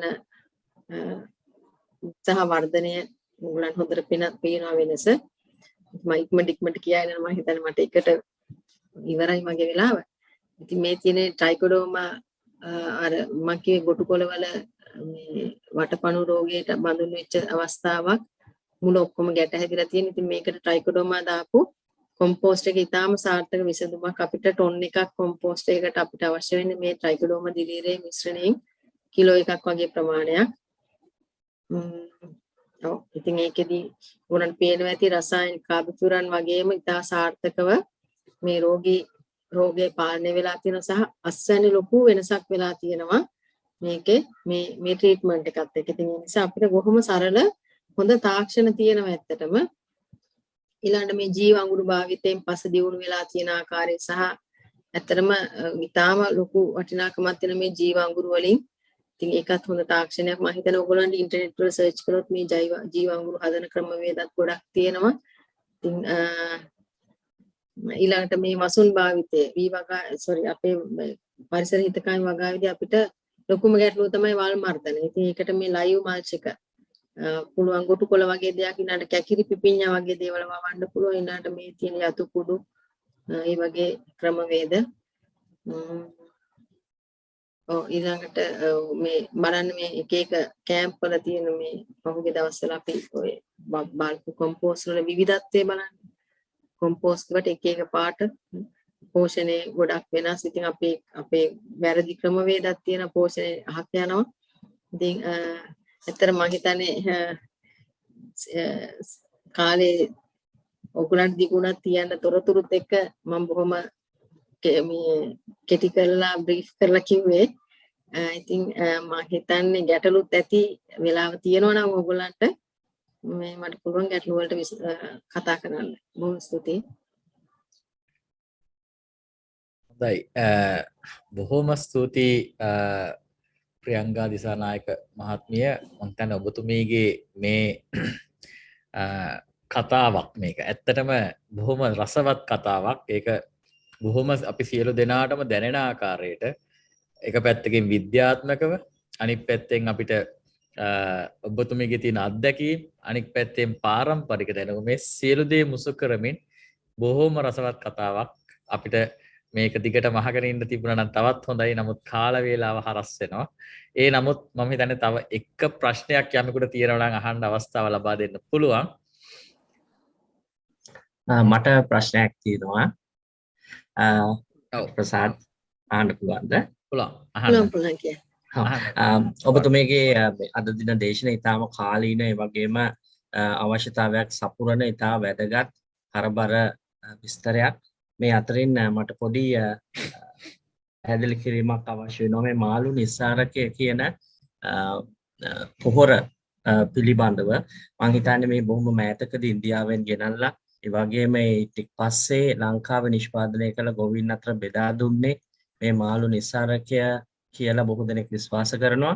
එහිදී මට පොඩි ප්‍රශ්න දෙකක් තියෙනවා. එකක් තමයි මේ මිශ්‍රණය අපි සති දෙකක් බැරලයක් තුල තැන්පත් කරලා පවත්වාගෙන යනවා. මේක ඇත්තටම බැරලේ පියන සම්පූර්ණයෙන්ම වහලා නිර්වායු තත්වයක් යටතේ පවත්වාගෙන යනවද නැත්නම් පියන ඇරලා වාතය ඇතුළට යවන්න සකස් කරනවද කියන එක තමයි පළවෙනි ප්‍රශ්නේ. දෙවෙනි ප්‍රශ්නේ තමයි මේ පොහොර හැදුනට පස්සේ මේ පොහොර ඉසීම පසටද කරන්න ඕනේ නැත්නම් ශාකයේ පත්‍ර වලට කඳටද කරන්න ඕනේ? ඔව් thank you. ඇත්තටම හොඳ ගොඩක් කවර් කරන්න පුළුවන් ප්‍රශ්නයක්. එකක් ඉන්දියාවෙන් ගෙනාවු පොහොරක නැනෝ ෆර්ටිලයිසර් කියලා ඇත්තටම මම ඒක දැකලත් නැහැ. මේ නැනෝ තාක්ෂණයෙන් ඒක යූරියා තමයි නැනෝ බවට පත් කරලා ඒ දීරයට දාලා තියෙන්නේ. ඒකේ කම්පොසිෂන් එක මමවත් දන්නේ නැහැ. ඉතින් අපි ගොඩක් මම නම් පර්සනලි මේක අනුමත කරන නිෂ්පාදනයක් නෙමෙයි. මොකද ඊට වඩා ගොඩාක් හොඳ නිෂ්පාදන වෙන රටවල තියෙනවා ලෝකේ. අපි ටෙස්ට් කරලා අපි පැහැදිලි කරලා දීලා තියෙන හොඳ දේවල්. නමුත් අපි දන්නවනේ පහුගිය කාලේ වෙච්ච දේවල් එක්ක සුදුසු නුසුදුසු දේවල් හරියට තේරුනේ නැහැ. හොඳම ප්‍රොඩක්ට් එකක් තමයි අපි ආපහු යවුවේ. ඊටාම හොඳ ප්‍රොඩක්ට් එකක් අසුචි කියලා අපරාධේ මේවා කළා ඒක ආපහු යවුවා. ඒක අපිට අවශ්‍ය විදිහට වෙනස් කරලා අපේ කියන්නේ සුද්ධ ජීවීන් මේවා කළා අපිට ඒක ආපහු ගන්න තිබුණා ඇත්තටම. එහෙනම් අපිට ගොඩක් ප්‍රශ්න වෙන්නේ නැහැ. ඉතින් ඒක අපි පැත්තක දාමු ඇත්තටම.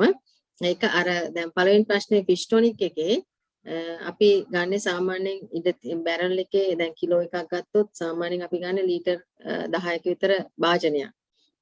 එතකොට ඒකේ තියෙන අවකාශය ඇත්තටම හොඳටම ඇති. අපි දිගට සති දෙක සම්පූර්ණ සීල් කරලා වහලා තියන්නේ. එතකොට එතන ඉන්න ඇතුලේ ඉන්න ශුද්ධ ජීවීන් විතරයි ඒකේ ක්‍රියාකාරීත්වයට සම්බන්ධ වෙන්නේ සහ එතන හයිඩ්‍රොලිසිස් එතන ක්‍රියාවලියකුත් වෙනවා. දි รา පත් වීමක් සහ ශුද්ධ ජීවී ක්‍රියාවන් දෙකම වෙනවා. සීනි දාන්නේ අපි එතනින් ශුද්ධ ජීවීන්ට ක්‍රියා කරන්න සහ එතන අනිකුත් හයිඩ්‍රොලිසිස් ක්‍රියාවත් වෙනවා. ඊට පස්සේ සති දෙකකින් ආපහු ඇරලා අපි වෙන මොකුත් දාන්නේ ආපහු දාන්නේ සීනි ටික විතරයි. මොකද දැන් මල්ටිප්ලයි වෙලා සහ ඉතුරු ඉන්න ශුද්ධ ජීවීන්ට අවශ්‍ය ආහාරයට තමයි ඉතුරු ටික දි รา පත් කරන කාලය. එතනින් අපි දි รา පත් කිරීම සීමා මේ ආපහු සති දෙකකින් සම්පූර්ණයෙන්ම අපි ඒක දැන් සෑහෙන්න කියන්නේ හයිඩ්‍රොලිසිස් වෙලා තියෙන. එතකොට හැබැයි අපි දැන් මම බලලා තියෙනවා මම අවුරුදු 1.5ක් ඕක තියාගෙන තියෙනවා. සති දෙක මාසයකට පස්සේ ඇනලයිස් කරපු එකේ නයිට්‍රජන් තියෙන 1.3 ගාණක් විතර. අවුරුදු 1.5කට විතර පස්සේ මේක මම වහලාමයි තිබ්බේ. ඔය ඉඳලා හිටලා පොඩ්ඩක් ඇරලා දියර පොර පාවිච්චි කරන්න ගත්තා මිසක්. එතකොට අරකේ thickness එකත් වැඩි වෙනවා, ලික්විඩ් එකේ නියුට්‍රියන්ට් කන්ටෙන්ට් එකත් වැඩි වෙනවා. ඇත්තටම දැන් වෙන රටවල ඔය ෆිෂ් ටොනික් එක එහෙම නැත්නම් ඔය අනිත් එක සීවීඩ් එක්ස්ට්‍රැක්ට් එක ඔය දෙකම වෙනවා. ඒකේ thickness එක ගොඩක් වැඩි. ඒකයි අර concentration එක nutrient concentration එක වැඩි සහ ඒකවල enrich කරලා තියෙනවා. එතනදී අපි සීමා කරනවා දැන් ගොඩක් අයගේ පහුගිය කාලේ වෙලා තිබුණ ඇත්තටම එකක් සමහර අය ගොඩක් අර නරක වෙච්ච මාළු දාලා තිබුණා. ඒකට ගොඩක් අර ස්මෙල් එක මේක තනිකර ෆෘටි ස්මෙල් එකක්. දැන් ඔයගොල්ලෝ දැන් අද ආවොත් මා කඳුරට අපි ගාව තියෙන බැරල් ගානක් ෆිෂ් ටොනික් තියෙන කිසිම ගඳක් නැහැ. මැස්සෙක්වත් නැහැ. සම්පූර්ණ අර ෆෘටි ස්මෙල් එකක් ඒක හරියට හැදෙනකොට එන එකට හරි සීනි ප්‍රමාණය අවශ්‍යයි. එතකොට අපි කියන්නේ මේක හැමතිස්සෙම අරින්න කලවම් කරන්න කියලා. අර දෙවෙනි සැරේට සීනි දාන්න විතරයි අපි අරින්න කියන්නේ. ඊට පස්සේ මාසෙකින් හදිස්සි නම් අපිට මාසෙකින් ගන්න පුළුවන්. එහෙම නැත්නම් තවදුරටත් තියලා අර දි รา පත් වීම තවදුරටත් මේව කරලා තමයි ගන්න මේ දි รา පත් වෙනකන් තියන්න පුළුවන්. හැබැයි අර අපි ගන්න මොනවාද මාළු වර්ගය අනුවත් ඕකේ ක්වොලිටි එක වෙනස් වෙනවා. විශේෂයෙන් අපි කියන්නේ බල කෙලවල් වගේ අර ලේ වඩන මාළු ගන්න කියලා ඒවා ප්‍රෝටීන් ප්‍රමාණය වැඩි නිසා. නමුත් ඒක ගැටලුවක් නෑ. ඇත්තටම මම පහුගිය දවස්වල ඉස්සෝලු වගේ ඒවත් පාවිච්චි කරලා අරන් තිබුණා. හොඳ නියුට්‍රියන්ට් ප්‍රමාණයක් තිබුණා. අර සීමා සහිත අපි හැමතිස්සෙම ඔක්සිජන් එක ඒක මිශ්‍ර කරන්නේ නැහැ. මොකද එතකොට තමයි අර පිම්බිලා අලුතෙන් ආයි මයික්‍රෝබ්ස්ලා එන්න ගත්තොත් අර පිම්බීම මොකද එතන පෝෂණ මාධ්‍යයනේ තියෙන්නේ. එතකොට ආපහු ඒගොල්ලන්ගේ ක්‍රියාකාරීත්වය එන්න වැඩි වෙලා අර පිම්බෙන ඒවා පුපුරන ඒවා වගේ උනේ ඒ වගේ තත්ත්වින්ද. ඊළඟට දෙවෙනි ප්‍රශ්නේ මට චුට්ටක් ආයි කියන්න පුළුවන්ද? මේ පොර සැකසුවෙන් පස්සේ මේක යෙදීම පසටද කරන්නේ නැත්නම් ශාකයට? ඒකෙදි ඇත්තටම අපිට පුළුවන් ප්ලාන්ට් මේ කියන්නේ මං කිව්ව අර ශාකයකට එයාගේ පෝෂණය දැන් අපි මදි වගේ ප්‍රමාණය දැම්මොත් එහෙම නැත්නම් පසේ ගැටලු තියෙනවා නම් එයා හැමතිස්සෙම ලෑස්ති වායව කොටසේ නියුට්‍රියන්ට් උරා ගන්න. දැන් මේ USA වල පේපර් එකක් තියෙනවා මිචිගන් යුනිවර්සිටි එකේ 65 to 95% efficiency එකකින් foliar nutrients උරා ගන්න මේකක් එනවා කියලා. එයා සාමාන්‍යයෙන් පසේ නියුට්‍රියන්ට් ඩෙෆිෂන්ට් අවස්ථාවල සහ එයාට growth stages සමහර growth stages තියෙනවා. එයාට නියුට්‍රියන්ට් ගොඩක් ඕනේ වෙලාවක. next tillering වලදී ඒ වගේ vegetative growth එකේ එහෙම අවශ්‍යයිනේ. හැබැයි අපිට මේක පසටත් දාන්න පුළුවන්. පස්සේ දැන් ඇත්තටම මේ බස්නාහිර පළාතේ හොඳ මේකක් වෙලා තියෙනවා. මේ ඒගොල්ලෝ පොලිය දාන්න නැතුව සොයිල් එකට දාන්න. මොකද පස්සේ හොඳට නියුට්‍රියන්ට් ඕගනික් මැටර් තියෙනවනේ. එතකොට ඒක ඇබ්සෝබ් වෙලා අර නියුට්‍රියන්ට් රිටෙන්ෂන් එකකුත් දෙනවා. කිසි ගැටලුවක් නෑ. අපිට පසට දාන්න පුළුවන්. අපොල් වගාවට එහෙම අර පොල් මේ අල්ලියේ අපි අර පෝර කවේ හදනකොට අපිට ඕනනම් රොඩ් ටික දාලා එහෙම නැත්නම් පෝර දාලා පිස්ටොනික් එක ඊළඟට කොම්පෝස්ට් ටී එක මයික්‍රෝබියල් සොලියුෂන්ස් මේවා දාලා අපිට මේ පස දියුණු කරන්න පුළුවන්. කිසි ගැටලුවක් නෑ. බොහොම ස්තුතියි. හොඳයි. එහෙනම් බොහොම ස්තුතියි ප්‍රියංගා දිසානායක මැතිණියනි ඔබතුමීගේ මේ හරබර දේශනය මම හිතන්නේ අපේ සියලු දෙනාටම බොහොම වැදගත්. විශේෂයෙන්ම මෙවැනි අවස්ථාවක අපි ආහාර වගා කරන්න උත්සාහ ගන්න අවස්ථාවක ඒ වගේම කෘෂි රසායන ද්‍රව්‍ය අඩු අවස්ථාවක කොහොමද අපි ඉතාමත් ඉහළ ගුණාත්මකයෙන් යුතු ආහාර ද්‍රව්‍ය වගා කරගන්නේ කියන එක පිළිබඳව ඔබතුමීගේ අත්දැකීම් ඇසුරෙන් හස්තසාරව මේ කර දේශනය මම හිතන්නේ ගොඩාක් වැදගත්. අද දින සහභාගී වූ ප්‍රමාණයට වඩා වැඩි ප්‍රමාණයක් අනිවාර්යයෙන්ම මේක නරඹනවා. මොකද අපි මේ දේශනය ඕපන් කාස්ට් කියන YouTube එකේ අපි මේක පවත්වා ගන්න උත්සාහ ගන්නවා. ඒක නිසා මම හිතන්නේ අපේ විශ්වවිද්‍යාලයේ සෙසු අයටත් ශිෂ්‍යයන්ටත් මේ දේශනය නැවත නැවතත් බැලීමේ හැකියාව තියෙනවා. ඒ අතරෙම මම දන්නවා ඕනෑම කෙනෙකුට මා කඳුරේ මේ තිරසාර කෘෂිකර්ම මධ්‍යස්ථානට ගිහිලා මේ සියලු දේ හොඳින් දැක බලා ගැනීමේ හැකියාව තියෙනවා. මෑතදී මාත් ගියා. ඒක නිසා මම හිතනවා අපිට ඉදිරි දිනක හැකියාව ලැබුණොත් නැවතත් බොහොම ප්‍රායෝගික දේවල් එක්ක නැවත සම්බන්ධ කරගන්න අපි උත්සාහ කරමු. එතකන් ඔබතුමීටත් අපි සුබ පතනවා. ඒ වගේම ඔබතුමී මේ කරගෙන යන්නා වූ මේ මෙහෙය තවත් දීර්ඝව අපේ රටට කරගෙන ගිහිල්ලා විශේෂයෙන්ම ඔබතුමීගේ තියෙන අර ආධ්‍යාත්මික භාවය, ආධ්‍යාත්මික ගුණ වගාව සහ අනාගත පරපුර ගැන සිතීමේ ඒ ආකල්පය මං හිතන්නේ ඉතාමත් වැදගත්. අද අපි ගැන විතරක් හිතලා ගන්නා තීරණ හින්දා තමයි ගොඩාක් මේ වෙනසීමට හේතු වෙලා තියෙන්නේ.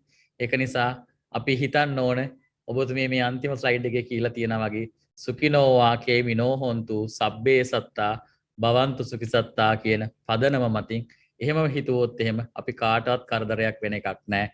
අපි සියලු දෙනාම බොහොම සතුටින් ජීවත් වෙන්න හැකියාව ලැබෙයි. අපේ පරලොව ජීවිතයත් සාර්ථක වෙයි. ඉතින් බොහොම ස්තුතියි ඔබතුමීට. බොහොම ස්තුතියි. ඕන වෙලාවක මගේ contact number එක දෙන්න මේ හොඳයි. අවශ්‍ය කෙනෙකුට හොඳයි. මම ඒක ලබා දෙන්නම්.